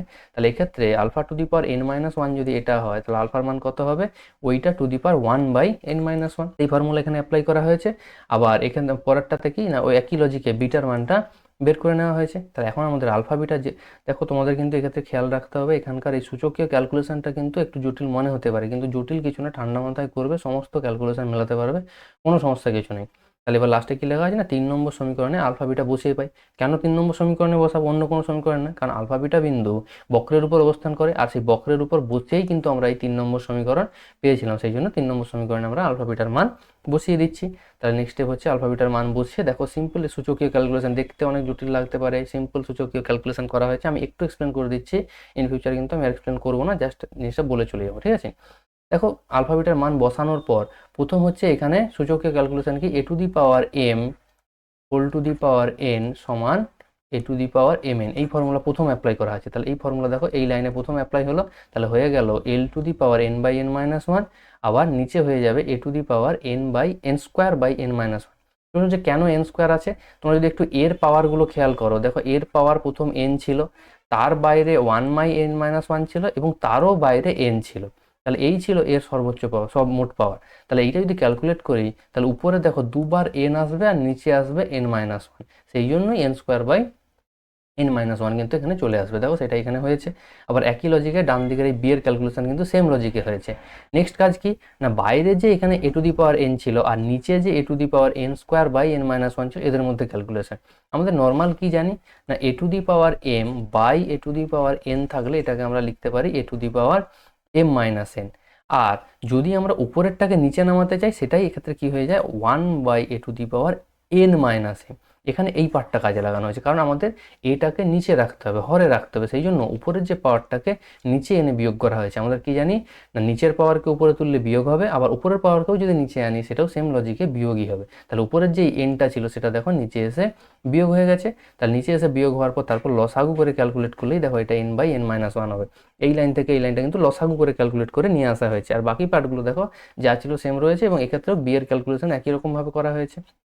তাহলে দেখো আমাদের যেটা কিন্তু প্রমাণ চাওয়া হয়েছে সেই প্রমাণটা কিন্তু চলে এসছে। এবার দেখো আমাদের লাস্ট যে এই লাইন থেকে এই লাইনের সূচকের যে রুলটা লাগানো হয়েছে সেটা হচ্ছে a to the power m by b to the power m সমান এ বাই বি এর হোল টু দি পাওয়ার। কারণ দেখো দুজনেরই পাওয়ারে n by n minus one রয়েছে, তাই দুজনকে সিঙ্গেল পাওয়ারে রাখার আমরা লিখতে পারি l by a whole to the power n by n minus one, আর অপরটাতেও m by b whole to the power n by n minus one. ঠিক আছে, এটাই আমাদের প্রমাণ ছিল। নেক্সট দেখো বলা আছে x cos theta plus y sine theta equal to p, সরল রেখাটি যদি বক্রকে স্পর্শ করে তাহলে দেখাই যে এটা। আবারও সেই ডিটেলসে আর এক্সপ্লেন করছি না, আবারও সেই একই সেম টেকনিক। এখানে 2 নম্বর সরল রেখা 1 নম্বর বক্রকে আলফা বিটা বিন্দুতে ছেদ করেছে ধরে নেওয়া হয়েছে। তাহলে আলফা বিটা বিন্দু যদি ছেদ করে সেই আলফা বিটা সমীকরণকে সিদ্ধ করবে, সেটাকে আমরা ক্যালকুলেট করে রেখে দিয়েছি, কারণ জানি এই ভ্যালুটা কিন্তু আবার পরবর্তীকালে কাজে লাগবে। এরপর কি না, নর্মাল লজিকে আমরা স্পর্শকের সমীকরণ বের করব, তার জন্য আমাদের ডিওয়াই ডিএক্স এর প্রয়োজন হবে। তাই প্রদত্ত যে বক্র আছে তাকে এক্স এর রেসপেক্টে ডেরিভেটিভ করা হয়েছে, সেখান থেকে ডিওয়াই ডিএক্স এরকম একটা বেরিয়েছে। এবার আলফা বিটা বিন্দুতে সেই ডিওয়াই ডিএক্স এর মান বের করা হয়েছে, এক্স এর জায়গায় আলফা, ওয়াই এর জায়গায় বিটা বসিয়ে। এরপর আলফা বিটা বিন্দুতে স্পর্শকের সমীকরণ, আবারও সেই একই সমীকরণ ওয়াই মাইনাস ওয়াই ওয়ান সমান m into x minus x one, এই ফর্মুলা এক্স এক্স ওয়ান এই ফর্মুলাটা ব্যবহার করা হয়েছে। দেখো সেটাই ব্যবহার করে আবার স্পর্শকের সমীকরণ বের করা হয়েছে। এই স্পর্শকের সমীকরণ বের করতে গেলে এর ভ্যালুটা a to the power m into b to the power m, যেটা আমরা 3 নম্বরে বলে রেখেছিলাম, সেই ভ্যালুটাই কিন্তু এখানে আবার বসানো হয়েছে, কারণ আলফা বিটা বক্রের উপর অবস্থিত। তারপর দেখো আমাদের যে নির্ণয় স্পর্শকের সমীকরণ আর আমাদের যেটাকে স্পর্শকের সমীকরণ ধরেছিলাম অর্থাৎ 2 নম্বর, এই দুটো কি একই বা আইডেন্টিক্যাল, যার সেক্ষেত্রে এক্স এর সহগের অনুপাত, ওয়াই এর সহগের অনুপাত আর ধ্রুবকগুলোর অনুপাত পরস্পর সমান হবে।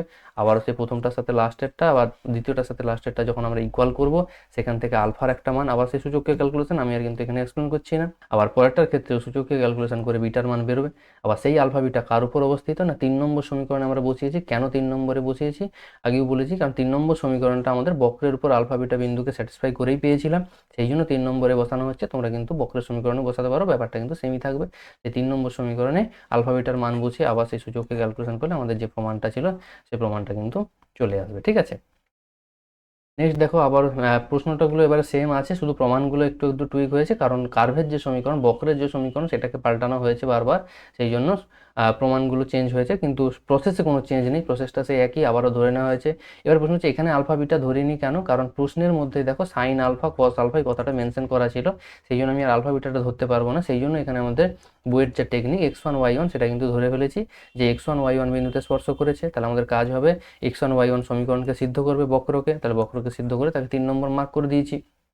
নেক্সট নর্মাল লজিকে স্পর্শকের সমীকরণ বের করব, তার জন্য আমাদের ডিওয়াই ডিএক্স এর প্রয়োজন। তাই ডিওয়াই ডিএক্স বের করা হয়েছে at x1 y1, এটা আলফা বিটাতে বের করতে হতো, এখানে আমাদের যেহেতু x1 y1 ধরা হয়েছে তাই x1 y তে স্পর্শকের সমীকরণ। তাহলে স্পর্শকের সমীকরণ যদি যে বেরটা করলে কত হবে না y মাইনাস y1 সমান m into x minus x1, এখানে x1 y1 বলতে x1 y1 থেকে গেছে কারণ আমরা ওই বিন্দুতেই বের করছি, ঠিক আছে। তারপর স্পর্শকের সমীকরণ কত আসছে m y1x plus n x1 y সমান m plus n into x1 y1। এবার প্রশ্ন যেহেতু বলা রয়েছে যে কি না এই স্পর্শকের সমীকরণ আর আমরা যেটাকে স্পর্শকের সমীকরণ বলা হয়েছে এই 2 নম্বর, এটা কি পরস্পর একই, তাহলে আবারও সেই নিয়ম অনুযায়ী একই, x এর সহগের অনুপাত y এর সহগের অনুপাত আর কনস্ট্যান্টের অনুপাত পরস্পর সমান হবে। আবারও সেই প্রথমটার সাথে লাস্টেরটা এবং দ্বিতীয়টার সাথে লাস্টেরটা যদি পরপর আলাদা ইন্ডিভিজুয়াল আমরা কি করেছি ইকুয়াল করেছি। এবার এক্ষেত্রে আলফা বিটা নয়, যেহেতু আমাদের x1 y1 ধরা হয়েছে তাই x1 এর ভ্যালু আর y1 এর ভ্যালু ইন্ডিভিজুয়ালি বের করা হয়েছে। আবার সেই 3 নম্বর সমীকরণে x1 y1 এর মান বসানো হয়েছে। 3 নম্বর সমীকরণ বলতে যেটা আমরা বের করে রেখেছি সেটা 3 নম্বর সমীকরণ, এই যে এখানে 3 নম্বর সমীকরণ, এখানে x1 y1 মান বসাবো কারণ এটাই আমাদের বক্রের সমীকরণকে স্যাটিসফাই করে পাওয়া গেছিল। এখানে বসানোর পর সিম্পল আবার সেই সূচকীয় ক্যালকুলেশন যখন করছি সেই সূচকীয় ক্যালকুলেশন করার পর আমাদের যেটা প্রমাণ কিন্তু সেটা চলে আসছে। তোমাদের কিন্তু এখানে বারবার বলছি সূচকীয় ক্যালকুলেশন অনেকটাই বেশি স্ট্রং হতে হবে, নাহলে কিন্তু স্পর্শক অবিলম্বের প্রমাণগুলো করতে পারবে না, ঠিক আছে। এই জন্য তোমরা আগে কি করে সূচকের যত সমস্ত ফর্মুলা রয়েছে সেগুলো আগে একবার ভালো করে দেখে নাও, তারপরে এই প্রমাণগুলো দেখতে বসো, কিন্তু অনেকটা বেশি ইজি লাগবে এবং সহজেই বুঝতে পারবে। আমি যেভাবে একটা এক্সপ্লেন করলাম একইভাবে কিন্তু বাকিগুলো করা হয়েছে, ঠিক আছে। পরেরটা দেখো, প্রমাণ করতে হবে √x plus √y plus equal to √a বক্রটি যে কোনো স্পর্শক দ্বারা অক্ষদ্বয়ের ছেদিতাংশের যোগফল ধ্রুবক, ঠিক আছে। খুব ভালো একটি অঙ্ক। তাহলে আমরা ধরে নিলাম প্রথম আগে স্পর্শকের সমীকরণ বের করব, কোন বিন্দুতে না আলফা বিটা বিন্দুতে স্পর্শকের সমীকরণ বের করব। যেহেতু আলফা বিটা বিন্দু সমীকরণকে স্যাটিসফাই করবে তাই আলফা বিটাতে স্যাটিসফাই করে তাকে আমরা 2 নম্বর মার্ক করে দিচ্ছি। এবার আমরা কি নর্মাল লজিকে স্পর্শকের সমীকরণ বের করব, তার জন্য কি প্রয়োজন হবে না ডিওয়াই ডিএক্স এর ভ্যালুর প্রয়োজন হবে। তাই 500টা ডেরিভেটিভ করা হলো বক্রকে, সেক্ষেত্রে আমাদের ডিওয়াই ডিএক্স কত আসছে মাইনাস অফ √y/√x। এবার কোন বিন্দুতে দরকার না, যেহেতু আমরা আলফা বিটা বিন্দুতে বলছি তাই কি না আলফা বিটা বিন্দুতে সেই স্পর্শকের সমীকরণ প্রবণতা বের করলাম। আর প্রবণতা যখনই জানি সেক্ষেত্রে আমাদের সমীকরণের যে ফর্মুলা ছিল y মাইনাস y1 সমান m into x minus x1, সেখানে পুট করা হলো। পুট করার পর আমাদের দেখো স্পর্শকের সমীকরণ চলে আসছে √β into x plus √α into y সমান এটা।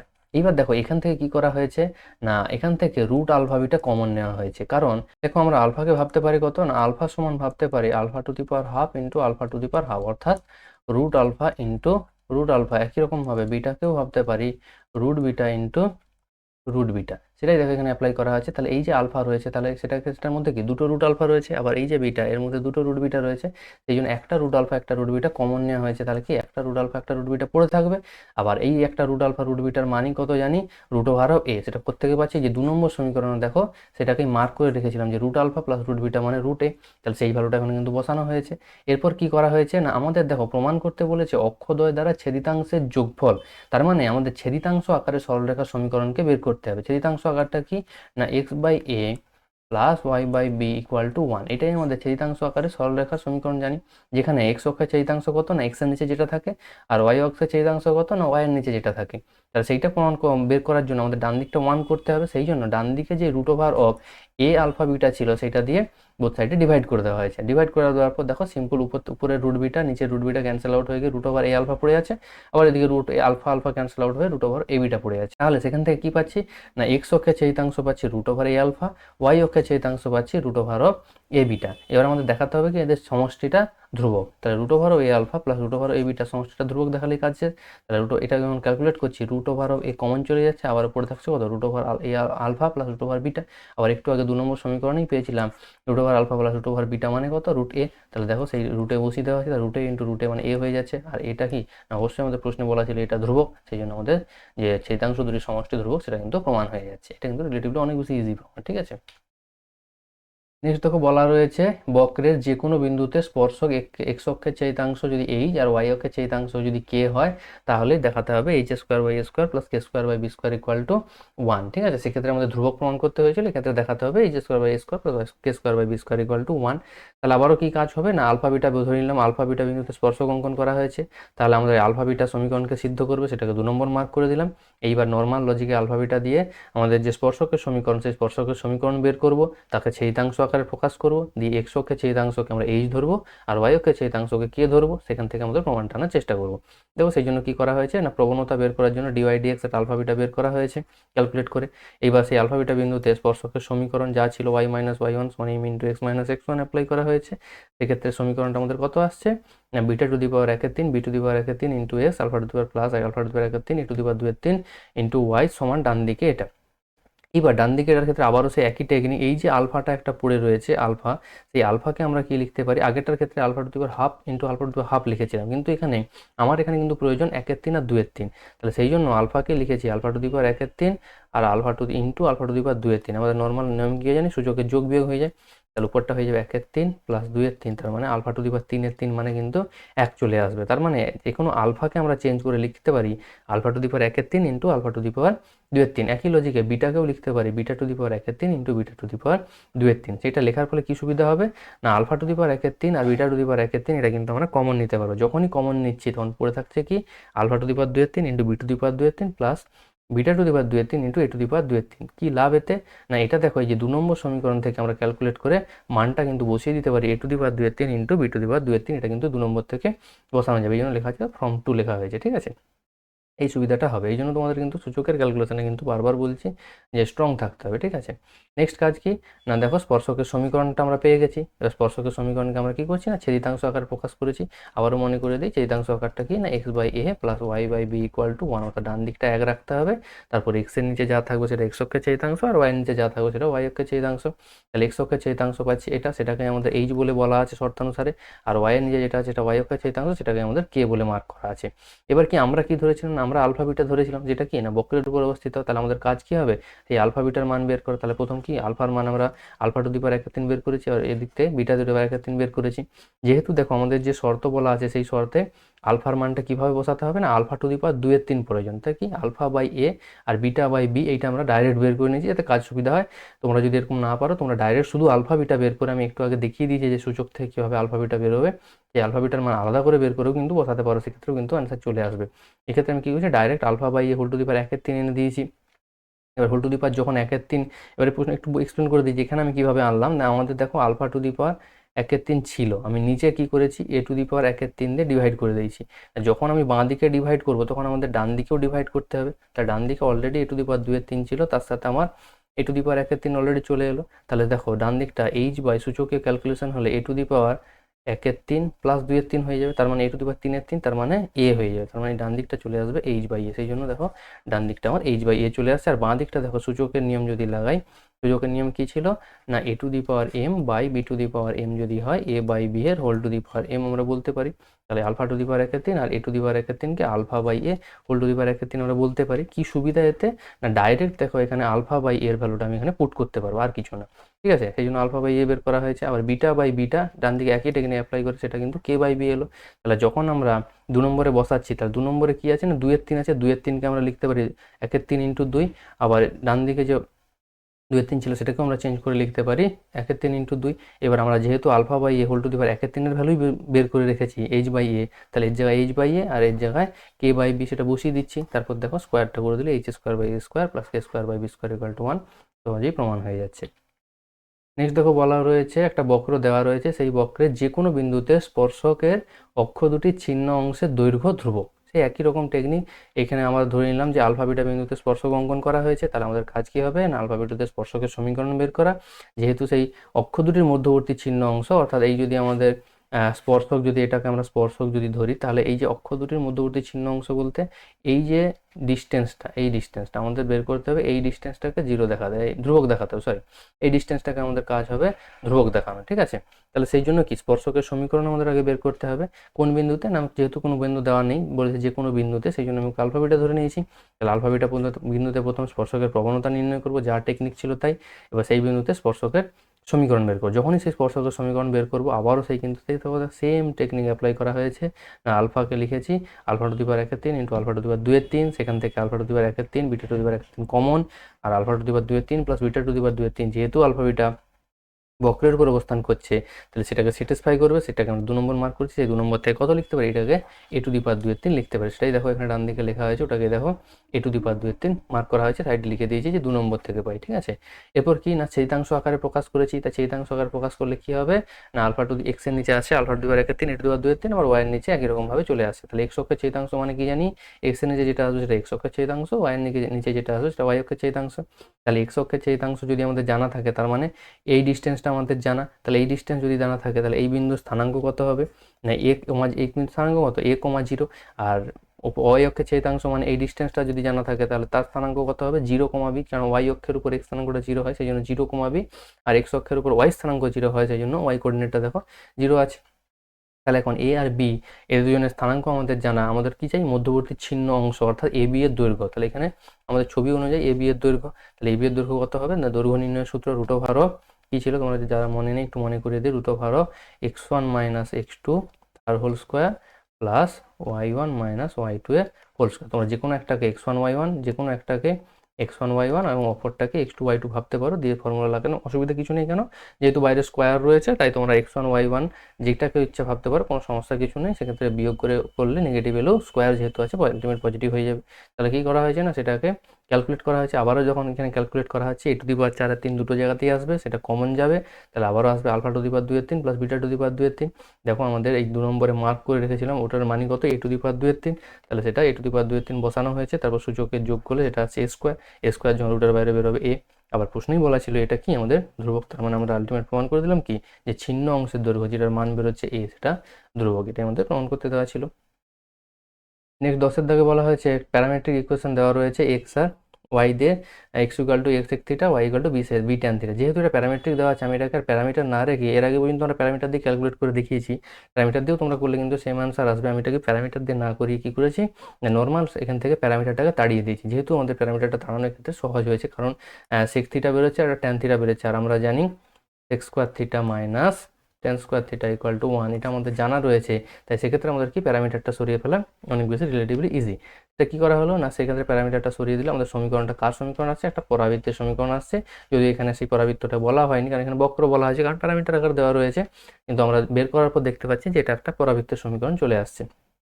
আমাদের কাজ কি না দেখাতে হবে যে এই বক্রটি একটি স্পর্শকের ছেদিতাংশের প্রত্যেকটি অংশের দৈর্ঘ্য যদি এক হয়, অর্থাৎ এখানে স্পর্শকের সমীকরণ বের করতে হবে এবং তার যে ছেদিতাংশ অর্থাৎ ছেদিতাংশ আকারে প্রকাশ করার পর এক্স অক্ষের ছেদিতাংশ আর ওয়াই অক্ষের ছেদিতাংশ যা পাবো সেটা প্রত্যেকটা একক দৈর্ঘ্যের বলে দেওয়া আছে, সেটা ইকুয়াল টু 1 করে দেবো, দিলেই আমাদের যে পরত শর্ত সেটা কিন্তু চলে আসবে, ঠিক আছে।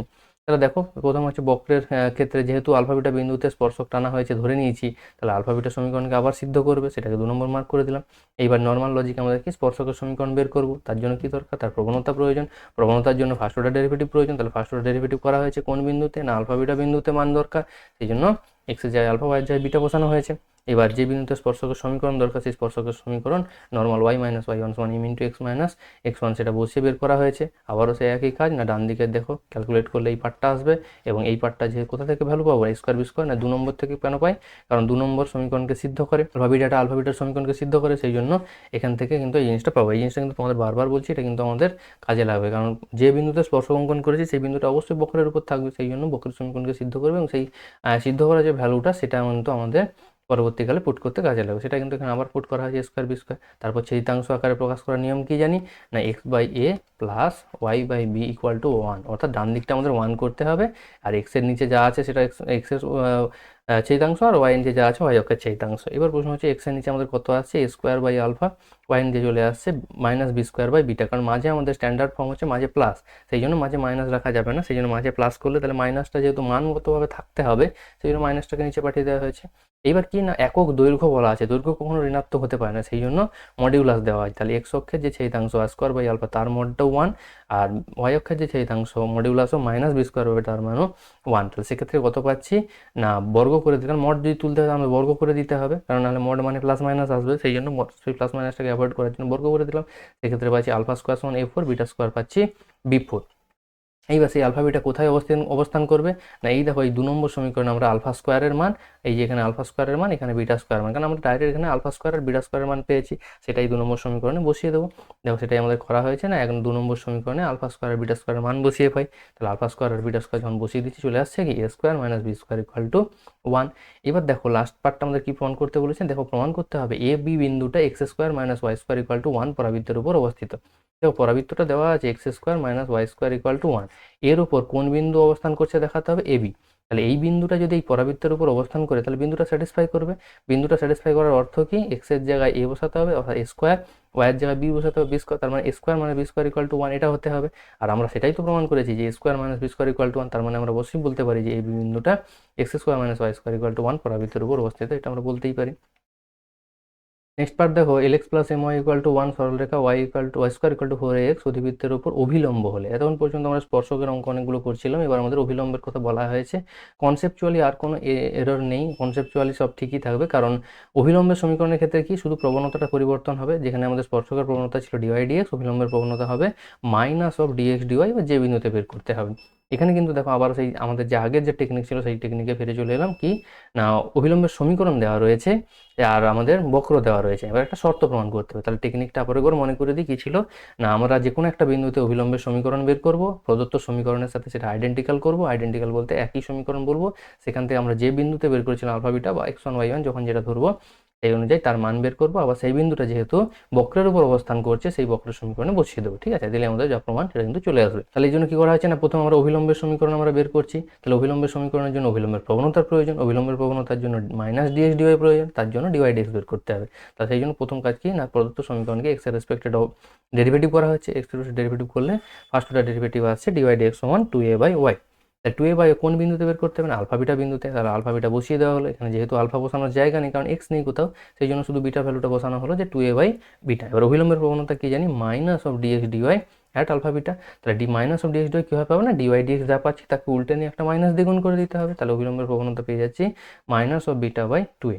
এবার আলফা বিটা বিন্দুতে অভিলম্বের সমীকরণের সূত্র কি জানি, সমীকরণের সূত্র কোনো পরিবর্তন নেই, ওয়াই মাইনাস ওয়াই ওয়ান সমান m into x minus x one, ফর্মটা সেম থাকবে, শুধু এখানে এম বলতে এখন অভিলম্বের প্রবণতাটা আমাদের কিন্তু বোঝাতে হবে। আর ঠিক আছে, তাহলে সেই অভিলম্বের প্রবণতাটা এখানে বসিয়ে সেই অভিলম্বের সমীকরণ কিন্তু কত বের করা হলো না, এ বিটা এক্স প্লাস 2ay সমান beta into 2a plus alpha, এই ফর্মে কিন্তু 4 নম্বর সমীকরণটা আমাদের চলে এলো।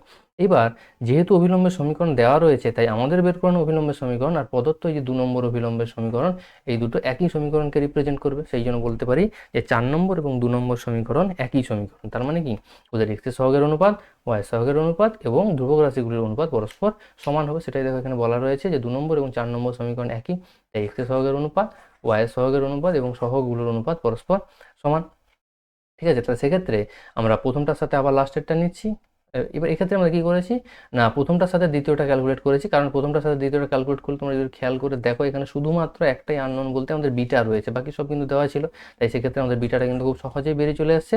আর প্রথমটার সাথে লাস্টেরটা যখন ক্যালকুলেট করছি সেখান থেকে সহজেই আমাদের আলফাটা বেরিয়ে চলে আসছে। ঠিক আছে, সব ক্ষেত্রে যে প্রথমটার সাথে লাস্টেরটা দ্বিতীয় লাস্ট করতে হবে এমন কোনো মানে নেই, কারণ আমাদের তো আলটিমেট প্রয়োজন আলফা বিটা, তাই তিনটে অনুপাতকে কাজে লাগিয়ে আমরা কিন্তু মোস্টলি আলফা বিটাই বের করবো, সেই জন্য প্রথম দুটো থেকে আমাদের বিটা বেরিয়ে চলে আসছে আর প্রথম লাস্টেরটা থেকে আমাদের কিন্তু আলফার মান বেরিয়ে আসছে। এবার কি জানি না, আলফা বিটা সমীকরণে এই 3 নম্বর সমীকরণে বসিয়ে পাই, কারণ 3 নম্বর সমীকরণটা আমাদের কোথা থেকে এসেছিল না, 3 নম্বর সমীকরণটাকে কি না আলফা বিটা বিন্দুটা স্যাটিসফাই করে, তাই এখানে আলফার জায়গায় আলফার মান, বিটার জায়গায় বিটার মান বসানো হয়েছে, তারপর সিম্পল দেখো ক্যালকুলেশন করে আমাদের যেটা প্রয়োজন সেই প্রমাণটা কিন্তু সহজেই চলে আসছে। ঠিক আছে, এখানে কিন্তু ক্যালকুলেশনটা একদম সিম্পল ক্যালকুলেশন রয়েছে, তোমরা কিন্তু দেখলেই বুঝতে পারবে। ঠিক আছে, নেক্সট দেখো আবার বলা আছে একটা সরল রেখাটি উপবৃত্তের উপর অভিলম্ব হলে আবার প্রমাণ করো। এবার সরল রেখাটা আবার দেখো অভিলম্বের বলা হয়েছে, এখানে কিন্তু পরপর অভিলম্বের অঙ্ক পরপর রয়েছে, তাহলে আবার একটা টেকনিকটা সেম, কোন বিন্দুতে অভিলম্ব বলে নেই, তাহলে আমরা ধরে নিলাম আলফা বিটা বিন্দুতে অভিলম্ব। তাহলে এরপর কি নর্মাল লজিকে অভিলম্বের প্রবণতা প্রথম বের করা হয়েছে, অভিলম্বের প্রবণতাকে কাজে লাগিয়ে অভিলম্বের সমীকরণ কোন বিন্দুতে না আলফা বিটা বিন্দুতে। আবার যেহেতু প্রদত্ত একটা অভিলম্বের সমীকরণ দেওয়া রয়েছে তাহলে সেই সমীকরণ আর আমাদের নির্ণয় সমীকরণ পরস্পর একই হবে, তাহলে 2 নম্বর সমীকরণ আর আমাদের যে নির্ণয় সমীকরণ 4 নম্বর এই দুটো সমীকরণ কি পরস্পর একই, তাহলে একই হলে কি এক্স এর সহগের অনুপাত, ওয়াই এর সহগের অনুপাত আর ধ্রুবক রাশির অনুপাত সেটা পরস্পর সমান হয়ে যাবে। সেক্ষেত্রে আবারও সেই একই ক্যালকুলেশন করা হয়েছে। প্রথমটার সাথে লাস্টেরটা ক্যালকুলেট করে এখান থেকে আলফার মান পাচ্ছি, দ্বিতীয়টা থেকে লাস্টেরটা ক্যালকুলেট করে এখান থেকে কিন্তু বিটার মান পাচ্ছি। এবার আলফা বিটা কোথায় থাকবে না, যে বক্র থেকে সমীকরণ বের করছি সেই বক্রের উপর অবস্থান করবে। সেখান থেকেই আমরা 3 নম্বর সমীকরণ পেয়েছিলাম। সেই জন্য 3 নম্বর সমীকরণে কি না আলফা বিটার মান আমরা বসিয়ে দিচ্ছি। বসিয়ে দেওয়ার পর সূচকীয় ক্যালকুলেশন করলেই আমাদের যে রিকোয়ার্ড যে প্রমাণটা সেটা কিন্তু চলে আসবে। এবার প্রশ্ন হচ্ছে সেই তোমরা কোন লাইনে গিয়ে আটকে যাবে, এই জায়গাটা কিন্তু গিয়ে আটকে যাবে 25 c square equal to a square minus b square whole square. এর প্রশ্ন হচ্ছে প্রমাণ কিন্তু এভাবে নেই। প্রমাণটা দেখো বলে দেওয়া আছে যে 5c equal to a square E square, এটা তোমাদের প্রমাণ করতে হবে। তাহলে তোমরা 25c স্কোয়ার থেকে এ স্কোয়ার মানে বি স্কোয়ারের হোল স্কোয়ার, এটা থেকে বর্গমূল করলে পরের লাইনটা চলে আসবে যে 5c equal to a square minus b square. এবার প্রশ্ন হচ্ছে ই আনতে হবে, কারণ প্রমাণে কোথাও বি নেই, এটা রয়েছে কিন্তু ইটা আনতে হবে নতুন। এবারে ই বলতে কি না উৎকেন্দ্রতা। আমরা কি জানি উপবৃত্তের ক্ষেত্রে উৎকেন্দ্রতার সূত্র হচ্ছে e equal to root over 1 minus b square by square. তাহলে লসাগু করলে a square minus b square, এবার বোথ সাইডে কি বর্গ করে দিচ্ছি, যখনই বর্গ করে দেবো এটা কত আসবে ই স্কোয়ার সমান এই রুটটা থাকবে না তখন, তাহলে চলে আসবে ই স্কোয়ার সমান a square minus b square by square. তাহলে এই স্কোয়ারটাকে আমি যদি বাঁ দিকে গুণ করে দিই তাহলে square square equal to a square minus b square. সেই জন্য এই যে এখানে স্কোয়ার মাইনাস বি স্কোয়ার রয়েছে তার জায়গায় আমি এ স্কোয়ার স্কোয়ারটা পুট করতে পারি। ঠিক আছে, এখানে যেহেতু প্রসঙ্গক্রমে এসছে তাহলে একটু মনে করিয়ে দিই, ওটা হচ্ছে উপবৃত্তের উৎকেন্দ্রতা সূত্র ওটা ছিল। আর পরাবৃত্তের ক্ষেত্রে কি ছিল উৎকেন্দ্রতা, e equal to root under 1 plus b square by a square. কিন্তু পরাবৃত্তের ক্ষেত্রে মাঝে প্লাস হয় আর উপবৃত্তের ক্ষেত্রে মাঝে মাইনাস হয়, এটা কিন্তু খেয়াল রাখতে হবে। একই রকম প্রমাণ তোমাদের পরাবৃত্তের ক্ষেত্রেও দিয়ে দিতে পারে, সেক্ষেত্রে কিন্তু মাঝে প্লাস সাইনটা ইউজ হবে। ঠিক আছে, এটাই হচ্ছে তোমাদের প্রমাণ। নেক্সট অঙ্কটা তোমাদের বইতে রয়েছে, SN 512 পেজ রয়েছে। তার একটা ছোট্ট স্ক্রিনশট দিয়ে দিয়েছি, তোমাদের যাতে দেখলে বুঝতে পারো যে এই অঙ্কটাই আমাদের বইতে দেওয়া রয়েছে। টেকনিক সেম, তোমরা নিজে ট্রাই করো, বইতে দেখার আগে প্রশ্নটা দেখো, প্রশ্নটা দেখে নিজেরা ট্রাই করো যে নিজেরাই প্রমাণটা করতে পারছো কিনা। তারপর দেখবে বইয়ে যেটা করা আছে বা আমি এতক্ষণ থেকে যেভাবে বোঝাচ্ছি সেই প্রসেসটি কিন্তু এখানে অ্যাপ্লাই করা হয়েছে। অর্থাৎ কি অবিলম্বে সমীকরণ বের করা হয়েছে প্রদত্ত সমীকরণের সাথে। দেখো এই তোমার যদি লাইনটা একটু খেয়াল করো, অবিলম্বে সমীকরণ বের করে প্রদত্ত সমীকরণ, এই যে এই লাইনটা দেখো, এই প্রদত্ত সমীকরণের সাথে সেটাকেই দেখো আইডেন্টিক্যাল করা হয়েছে। এই আইডেন্টিক্যাল করে সেখান থেকে এরা x1 y1 ধরেছে, কারণ বইতে মোস্টলি x1 y1 ধরে করা। x1 y1 এর মান বের করা, তারপর দেখো x1 y1 বিন্দুটি 1 নম্বর পরাবৃত্তের উপর অবস্থিত সেটাও বলেছে, যেটা আমরা করে আসছি। তারপর সেটাকেই ক্যালকুলেট করে দেখো প্রমাণটা করে দেওয়া হয়েছে। ঠিক আছে, নেক্সট অঙ্ক দেখো ax square plus by square equal to 1 এবং ax square plus by square equal to 1, এখানে ক্যাপিটাল এফ বি ইউজ করা হয়েছে। বক্র দুটি পরস্পরকে লম্বভাবে ছেদ করে। তাহলে আমাদের প্রমাণ করতে হবে এইটা 1/a মাইনাস 1/b সমান 1/a মাইনাস 1/b। এবার প্রশ্ন হচ্ছে কোন বিন্দুতে পরস্পরকে লম্বভাবে ছেদ করে, সেটা আমাদের বলা নেই। সেই জন্য আমরা ধরে নিয়েছি যে আলফা বিটা বিন্দুতে 1 নম্বর ও 2 নম্বর বক্র পরস্পরকে লম্বভাবে ছেদ করে। এবার কি না আলফা বিটা বিন্দু যদি ছেদ করে তাহলে আলফা বিটা বিন্দু এখন দুটো বক্রের উপরে কিন্তু অবস্থান করবে। তাহলে প্রথম বক্র দ্বিতীয় বক্রকে আলফা বিটা দিয়ে স্যাটিসফাই করেছি। এবার যেহেতু দুজনেরই ভ্যালু ডান দিকে 1, তার দুজনকে পরস্পর আমরা সমান করতে পারি। সেক্ষেত্রে একটা কিন্তু আমরা আলফা স্কোয়ার আর বিটা স্কোয়ারকে কমন নিয়ে একটা রিলেশন পেয়েছি, সেই রিলেশনটাকে 3 নম্বর মার্ক করে দিয়েছি। এবার যেহেতু আলফা বিটা বিন্দুতে দুটোই বক্র একে অপরকে পরস্পর লম্বভাবে ছেদ করে, দেখো আমাদের বেসিক কনসেপ্ট কি না দুটো বক্র যদি একে অপরকে লম্বভাবে ছেদ করে তাহলে তাদের স্পর্শকগুলো পরস্পরের উপর লম্ব হবে। ঠিক আছে, তো কোনো দুটো বক্র তারা যদি একে অপরকে লম্বভাবে ছেদ করে, এটা যদি 90 ডিগ্রি হয়, তাহলে ওই বিন্দুতে যদি আমরা স্পর্শক অঙ্কন করি সেই স্পর্শক দুটো পরস্পর লম্ব হবে। ঠিক আছে, সেই জন্য কি না ওই বিন্দুতে আমাদের দুটোরই স্পর্শকের সমীকরণ আমরা বের করছি। তা দুটো স্পর্শক, প্রথমটা স্পর্শকের সমীকরণ বের করার জন্য প্রথমটাকে এক্স এর রেসপেক্টে ডেরিভেটিভ করা হয়েছে, তার ডিওয়াই ডিএক্স বের করা হয়েছে। আবার দ্বিতীয়টা স্পর্শকের সমীকরণ বের করার জন্য দ্বিতীয়টাকেও ডেরিভেটিভ করে তার ডিওয়াই ডিএক্স বের করা হয়েছে। এবার যেহেতু দুটো বক্র পরস্পরকে লম্বভাবে স্পর্শ করেছে, তাহলে তাদের যে স্পর্শকগুলো সেগুলো লম্ব হবে। আবার স্পর্শকগুলো যদি লম্ব হয় তাহলে তাদের প্রবণতার গুণফল কত হবে না -1 হবে। সেইটাই করা হয়েছে, যেহেতু বক্র দুটি পরস্পর লম্ব তাহলে তাদের প্রবণতার গুণফলটা কত করা হয়েছে না সেটাকেই -1 করা হয়েছে। সেখান থেকেও দেখো alpha square by beta square সমান একটা ভ্যালু পাচ্ছি। তাহলে 3 নম্বর সমীকরণে বক্র দুটিকে সমান করে সেখান থেকে alpha square by beta square একটা পেয়েছিলাম।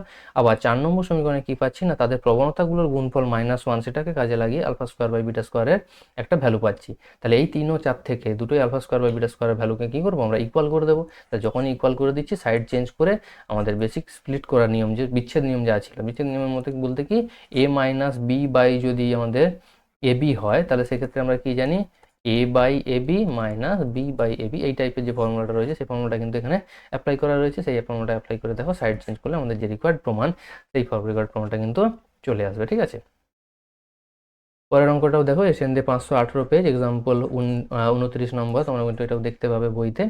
একই টাইপের প্রমাণ, সেই জন্য আমি আর করছি না। অবিলম্বের সমীকরণ বের করতে বলেছে, তোমরা বইতে দেখো, যদি না বোঝা যায় তোমরা কিন্তু টেলিগ্রাম গ্রুপের লিঙ্ক দেওয়া আছে গ্রুপে ডিসক্রিপশানে, তোমরা কিন্তু সেখান থেকে কিন্তু আমার জানাতে পারো যে এই অঙ্কটা বোঝা যায়নি, আপনাকে এক্সপ্লেন করে দিন, তাহলে আমি সেটা পরের ভিডিওতে এক্সপ্লেন করে দেবো, বা তোমরা বইতে দেখলে আশা করছি বোঝা যাবে, কারণ এখন থেকে তখন থেকে যেটাই এক্সপ্লেন করছি সেই একই টেকনিক কিন্তু এখানেও অ্যাপ্লাই করা রয়েছে, ঠিক আছে।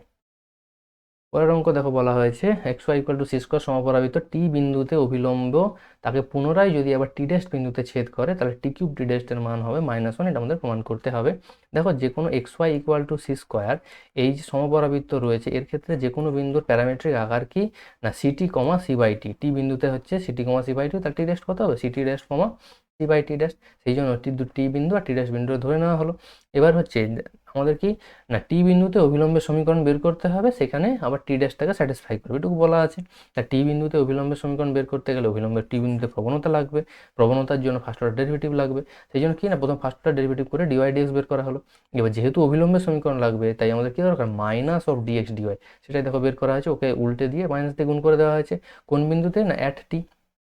তাহলে কত আসবে, এক্স এর জায়গায় টি বিন্দু বলতে এক্স এর জায়গায় সিটি, আর ওয়াই এর জায়গায় সি বাই টি বসাতে হবে, তাহলে সেটা বসালে অভিলম্বের প্রবণতা পাচ্ছি টি স্কোয়ার। এবার তাহলে টি বিন্দুতে অভিলম্বের সমীকরণ কি হবে না, সূত্রটা একই, ওয়াই মাইনাস ওয়াই ওয়ান সমান m into x minus x one, সেই সূত্র বসালে এবার যেহেতু যা লেখা হয়েছে কি, যা পুনরায় টি ড্যাশ বিন্দু ছেদ করে, তাহলে এই যে অভিলম্বের সমীকরণ পাচ্ছি, সেই অভিলম্বের সমীকরণটাকেই পুনরায় আবার কি না, টি ড্যাশ বিন্দুতে ছেদ করে, তার মানে টি ড্যাশ এই অভিলম্বের সমীকরণকে আবার স্যাটিসফাই করবে। টি ড্যাশ বলতে কি, c t dash comma c by t dash, তাহলে আবার সেই এক্স এর জায়গায় সি টি ড্যাশ এবং ওয়াই এর জায়গায় সি বাই টি ড্যাশটা ওটা স্যাটিসফাই করে যাবে। এরপর কি করা হয়েছে না, বাঁ দিক থেকে সি কমন নিয়ে, আর ডান দিকে অলরেডি সি কমন নিলে তাহলে কিন্তু উভয় পক্ষ থেকে সি ক্যান্সেল আউট হয়ে যাবে, তাহলে বাঁ দিকটা লসাগু করা হয়েছে তারপর, এবং ডান দিকটা নর্মাল যা কমন অবস্থায় ছিল রাখা হয়েছে। এবার যখনই সেই লসাগু বোথ সাইড থেকে দেখো টি মাইনাস টি ড্যাশটা কেটে যাবে, শুধু একটা মাইনাস যদি কমন নেওয়া হয়, সেই জন্য বাঁ দিকে মাইনাস কমন নিয়ে কিন্তু উভয় পক্ষ থেকে t dash minus theta cancel out করে দেওয়া হয়েছে, তাহলে বাঁ দিকটা চলে আসছে মাইনাস অফ 1/টি ড্যাশ, আর ডান দিকটা আসছে টি স্কোয়ার। এবার কোনাকুনি গুণ করে দিলে টি ড্যাশ টি কিউব সমান -1, যেটা আমাদের প্রমাণ ছিল সেটা তো চলে আসছে। খুব সহজ প্রমাণ, কিন্তু একটা ইম্পর্টেন্ট প্রমাণ, বইয়ের এক্সারসাইজে রয়েছে, তোমরা কিন্তু দেখতে পারো। নেক্সট হয়েছে Y square equal to 4ax এবং x square equal two 4ai অধিবর্ত দুটি পরস্পরের সাধারণ স্পর্শকের সমীকরণ নির্ণয় করো। আমরা ধরে নিই যেহেতু সাধারণ স্পর্শক মানে কি, এমন একটা স্পর্শক যেটা দুটো কার্ভের উপরই স্পর্শক, তাকেই বলা হয় সাধারণ স্পর্শক। তাহলে y equal to mx plus সিকে আমরা স্ট্যান্ডার্ড ফর্ম একটা সরলরেখার সমীকরণ, তাকেই ধরে নিলাম যে এটাই আমাদের কি না, সাধারণ স্পর্শকের কাজ করছে। তাহলে যেহেতু এটা স্পর্শক, তার মানে কোনো বক্রকে কোনো স্পর্শক যদি করে, তাহলে এই স্পর্শ বিন্দুতে কি হবে, এই স্পর্শকের সমীকরণ আর এই বক্রের সমীকরণ পরস্পরকে স্যাটিসফাই করবে, সেই জন্য এই স্পর্শকের সমীকরণ আর বক্রের সমীকরণে এই যে ওয়াই এর মান সেটা স্পর্শকের সমীকরণে বসিয়ে দিয়েছি, এই জন্য 1 আর 3 থেকে পাই বলে লেখা হয়েছে। তাহলে যখনই স্যাটিসফাই করাচ্ছি তখন একটা কি এক্স স্কোয়ারের দ্বিঘাত রাশি আসছে।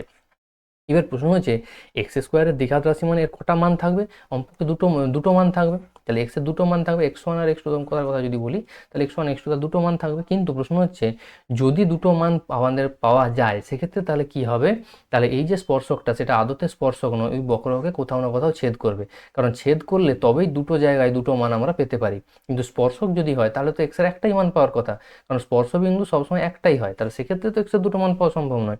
আর আমরা এখানে স্পর্শক বলে দাবি করছি, অথচ এক্সের দুটো মান পাওয়ার একটা সম্ভাবনা তৈরি হয়েছে, তার মানে আদতে যে দুটো মান পাবো সেই দুটো মান আদতে সমান বা একই। সেই জন্য কথা বলা হয়েছে যেহেতু 3 নম্বর সরলরেখা একটি স্পর্শক, তাই সমীকরণ দ্বয়ের বীজদ্বয় সমান হবে। কারণ একমাত্র বীজদ্বয় যদি সমান হয়, তাহলে এক্সের যে দুটো ইকুয়াল মান পাবো, একইভাবে লজিকে ওয়াইয়ের দুটো ইকুয়াল মান পাবো, তার মানে এক্স আর ওয়াইয়ের দুটো ভিন্ন মান পাচ্ছি না, অর্থাৎ দুটো ছেদবিন্দু নয়, তাহলে আদতে একটা বিন্দুতেই স্পর্শক হবে। সেই জন্য স্পর্শকের প্রবণতাটা, স্পর্শক যখন আমরা নির্ণয় করছি, সেক্ষেত্রে আমাদের এই যে সমীকরণ দ্বিঘাত তার কিন্তু বীজদ্বয় সমান হবে। আর বীজদ্বয় সমান হওয়ার শর্ত কি জানি না, নিরূপক শূন্য। নিরূপক মানে কি, b square minus 4ac, b square minus 4ac, b বলতে কি কাজ করছে 2mc মাইনাস 4a, আর এ বলতে কাজ করছে এম স্কোয়ার, আর সি বলতে কাজ করছে আমাদের স্মল সি স্কোয়ার। তাহলে b square minus 4ac equal to যখন 0 করবো, ক্যালকুলেট করলে দেখো আমাদের, দেখো তোমাদের একটু বলে দিই যে b square minus 4ac equal to 0 করা আর b square equal to 4ac করা দুটো একই কথা। তাহলে আমি এখানে কিন্তু B square equal to 4ac এই টেকনিকটা অ্যাপ্লাই করেছি, কারণ ব্যাপারটা একই, ঠিক আছে। তাহলে b square equal to 4ac যখন অ্যাপ্লাই করবো, বাঁ দিকটা a মাইনাস বি হোল স্কোয়ারের সূত্র ভেঙে দেবো, একটা টার্ম কেটে যাবে, তারপর 16a কমন চলে যাচ্ছে, 16a কমন যাওয়ার পর যেটা পড়ে থাকছে, এবার দেখো a কখনোই 0 হতে পারবে না, তাহলে মানে আমার কোনটা 0 হবে, a মাইনাস mc, এটা 0 হবে। তাহলে সেক্ষেত্রে পাচ্ছি এই যে c ধরেছিলাম সরলরেখার সমীকরণে y equal to mx plus c, সেই সির ভ্যালু কত পাচ্ছি, a বাই m। কি সুবিধা, না এই সরলরেখার সমীকরণটা তাহলে ট্রান্সফর্ম হয়ে গেল y equal to mx plus a/m, এই ফর্মে কিন্তু ট্রান্সফর্ম হয়ে গেল। এবার দেখো আমরা একটা বক্রকে কাজে লাগিয়ে কিন্তু সরলরেখার সমীকরণটাকে অনেকটা বেশি কমিয়ে আনতে পেরেছি। আমাদের সরলরেখার সমীকরণটা ছিল কি না y equal to mx plus c, সেক্ষেত্রে দুটো আননোন ছিল m আর c। এক্ষেত্রে প্রথম শর্ত কাজে লাগিয়ে আমরা কিন্তু এই c এর পরিবর্তে নতুন a/m আনতে পারলাম, অর্থাৎ একটা আননোন কনস্ট্যান্ট, শুধু এখন m থাকলো। এবার নেক্সট স্টেপ কাজে লাগিয়ে আমরা এই m এর মানটা বের করবো, দিলেই আমাদের কি হয়ে যাবে না স্পর্শকের সমীকরণ বেরিয়ে আসবে। এবার যেহেতু এই স্পর্শকটা y equal to mx plus a/m, এটা আবার দ্বিতীয় যে বক্রটা আমাদের দেওয়া ছিল x square equal two 4ay, এই দ্বিতীয় বক্রকেও স্যাটিসফাই করবে, কারণ দ্বিতীয় বক্রটা তো একটা স্পর্শক। সাধারণ স্পর্শক মানে কি দুটো বক্রেরই স্পর্শক, তাহলে সেক্ষেত্রে এই y এর ভ্যালুটা দ্বিতীয় বক্রকেও স্যাটিসফাই করবে। সেই জন্য দ্বিতীয় বক্রের যে সমীকরণ ছিল x square equal two 4ay, সেই y এর পরিবর্তে এই y এর যে মানটা y equal to mx plus a/m, এই ভ্যালুটা কিন্তু বসানো হলো। দেখো সেক্ষেত্রেও আবার কি এক্স স্কোয়ারের একটা দ্বিঘাত সমীকরণ এলো, তাহলে সেখানে কি আমরা বলেই দিতে পারি দ্বিঘাত সমীকরণে নিরূপক শূন্য, কারণ বলা হয়েছে যা 2 নম্বর বক্রের স্পর্শক হলে কি হবে, নিরূপকটা শূন্য হবে। একটু আগে এক্সপ্লেন করলাম কেন হবে। তাহলে সেক্ষেত্রে আমরা আবার একটা শর্ত পাচ্ছি, এম এর মান কত পাচ্ছি না -1 পাচ্ছি, কারণ এমটা 0 নয়, সেই জন্য m4 ইকুয়াল টু যখন -m আছে, একটা m আমরা ক্যান্সেল আউট করতে পারছি, কারণ m যদি 0 হয়ে যায় তাহলে কিন্তু আমাদের স্পর্শকের সমীকরণটা আনডিফাইন হয়ে যাবে, a/ইনফিনিটি হয়ে যাবে, 0 চলে আসবে, এটা ইনফিনিটি হয়ে যাবে, ঠিক আছে। সেজন্য এমটা 0 নয়, তাহলে এম এর মান কত হতে পারে না -1। তাহলে নির্ণয় স্পর্শকের সমীকরণ কত হবে, এম এর জায়গায় তোমরা -1 বসিয়ে দাও। এই যে y equal to mx plus a/m ছিল, সেখানে -1 বসালে স্পর্শকের সমীকরণটা চলে আসছে y plus x plus a equal to 0, ঠিক আছে। নেক্সট হচ্ছে প্রমাণ করতে হবে x y equal to c square সমপরাবৃত্ত যে কোনো স্পর্শক অক্ষদ্বয় দ্বারা যে ত্রিভুজ উৎপন্ন করে তার ক্ষেত্রফল। তার মানে এই যে একটা রাফলি ছবি আমি তোমাদের দেখিয়েছি, যে এটা যদি আমাদের স্পর্শক হয় তাহলে স্পর্শকের ছেদাংশ আকারে প্রকাশ করলে সেই এক্স অক্ষের ছেদাংশ আর ওয়াই অক্ষের ছেদাংশটা আমরা পাবো। আর যে ত্রিভুজটা তৈরি তার ক্ষেত্রফল কি না হাফ ইন্টু ভূমি ইন্টু উচ্চতা। ভূমি বলতে আমাদের এখানে এক্স অক্ষের ছেদাংশ, আর উচ্চতা বলতে ওয়াই অক্ষের ছেদাংশ, এই দুটোকে গুণ করলেই আমাদের কিন্তু ক্ষেত্রফল পেয়ে যাবে, ঠিক আছে। সেটা আমাদের এখানে বের করতে হবে। তার জন্য স্পর্শকের সমীকরণ লাগবে এবং সেই সমীকরণটাকে আমরা ছেদাংশ আকারে প্রকাশ করতে পারি। প্রশ্ন হচ্ছে কোন বিন্দুতে স্পর্শক বের করবো, না দেখুন বলা আছে যে কোনো স্পর্শক, তার মানে যে কোনো বিন্দুতে স্পর্শক বের করতে পারি। তার সেই যে কোনো বিন্দুটাকে আমরা আলফা বিটা ধরে নিয়েছি, তাহলে আলফা বিটাতে স্পর্শকের সমীকরণ আমরা বের করার চেষ্টা করছি। তার জন্য কি না স্পর্শকের প্রবণতা লাগবে, ডিওয়াইডিএস বের করা হয়েছে কোন বিন্দুতে, আলফা বিটা বিন্দুতে, তাহলে স্পর্শকের প্রবণতা আলফা বিটাতে বের করা হলো। তাহলে আলফা বিটা বিন্দুতে আবার স্পর্শকের সমীকরণ নির্ণয় করতে হবে।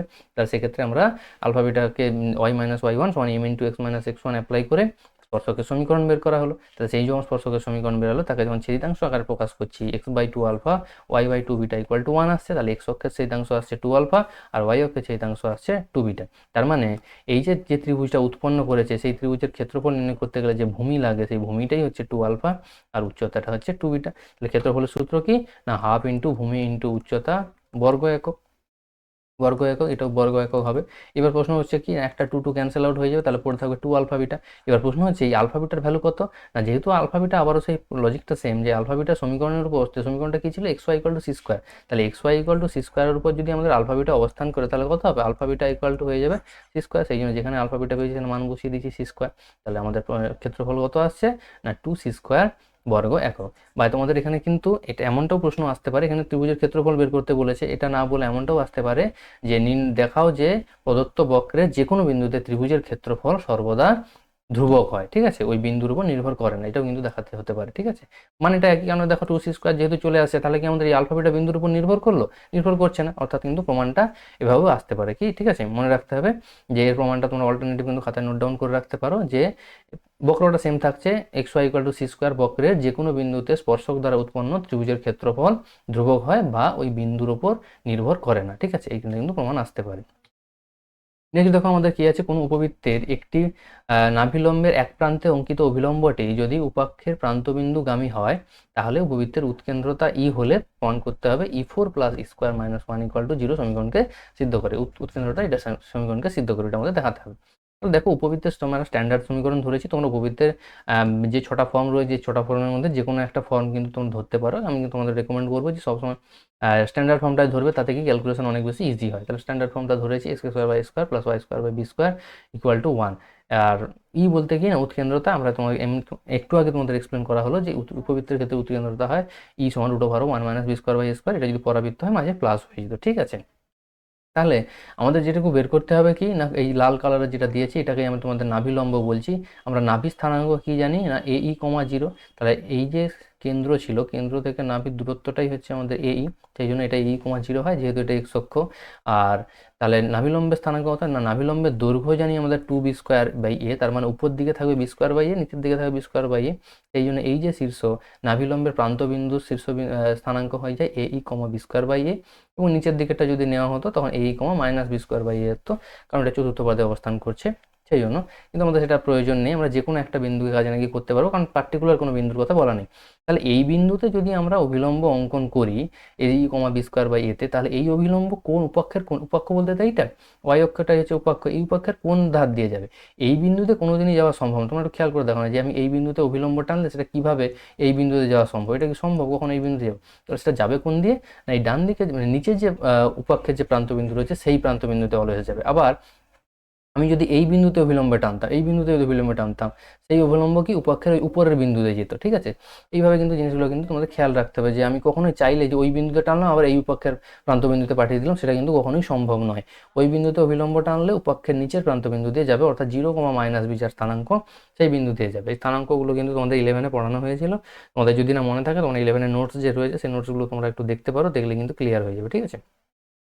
তাহলে আমাদের কি না ধরি b²/a-তে অঙ্কিত অভিলম্ব 0, -b বিন্দুগামী হবে, এটা আমরা ধরে নিলাম। তাহলে আমাদের কি যেটা প্রমাণ দিয়েছে সেটা আমাদের প্রুফ করতে হবে। তাহলে আমাদের কি অভিলম্বের সমীকরণ বের করতে হবে, কোন বিন্দুতে না b²/a বিন্দুতে।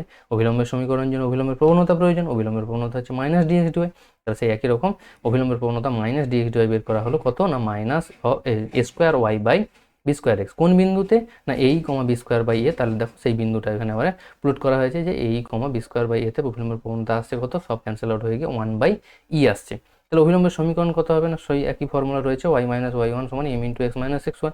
সেই ফর্মুলা যদি আমরা অ্যাপ্লাই করি তাহলে অভিলম্বের সমীকরণ আমাদের আসছে x - ey = ae - b²/e/a²।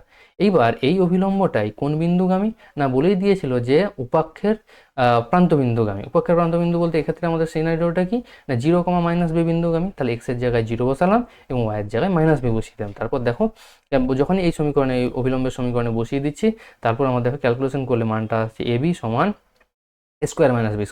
তাহলে সেখান থেকে ab = a² - b²কে চেঞ্জ করে কি লিখতে পারি, a² একটু আগে এক্সপ্লেন করেছি কিভাবে লেখা হয় না, স্কোয়ার করলে রুটটা উঠে যাবে আর লসাগু করার পর a দিয়ে যখন এদিকে গুণ হয়ে যাবে, তার মানে a² মানেই আমাদের a² - b² লিখতে পারি। তাহলে পরবর্তীকালে এই যে a² - b² ছিল তাকে চেঞ্জ করে a² লেখা হলো, আর ab যেমন ছিল থাকলো।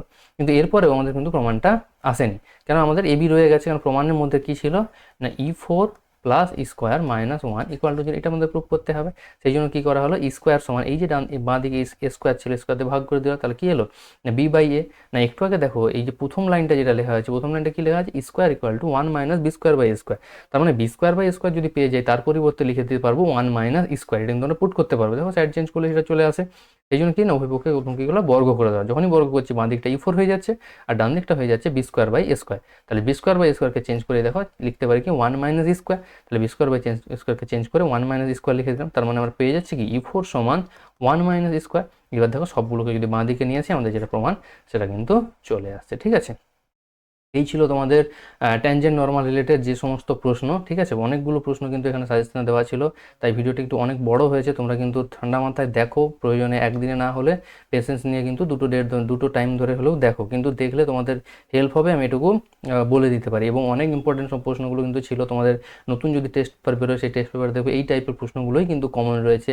সেক্ষেত্রে কিন্তু আমি আর এক্সপ্লেন করবো না, তোমাদের কিন্তু এই ভিডিওটা কিন্তু রেকমেন্ডেশনে রেখে দিলাম। তোমরা অবশ্যই ভিডিওগুলো লাইকস করে বা একটা কালেকশন করে তোমাদের কিন্তু প্লেলিস্টে রেখে দাও, ঠিক আছে? ইন ফিউচার আমাদের নতুন টেস্ট পেপার যখন বেরোবে আমি সেখান থেকে কিন্তু এই ভিডিও থেকে কিন্তু রেকমেন্ড করে দেবো যে এখানে কিন্তু জিনিসগুলোকে এক্সপ্লেন করেছি, ঠিক আছে? আর নেক্সট দেখছি ক্যালকুলাসের, যতক্ষণ না তোমাদের নতুন টেস্ট পেপার বেরোচ্ছে আমি কিন্তু এই সিরিজটা কন্টিনিউ করছি। যেই মুহূর্তে নতুন টেস্ট পেপার চলে আসবে আমি নতুন টেস্ট পেপার কিন্তু করানো শুরু করবো, ঠিক আছে? তোমরা ততক্ষণ প্র্যাকটিস করতে থাকো।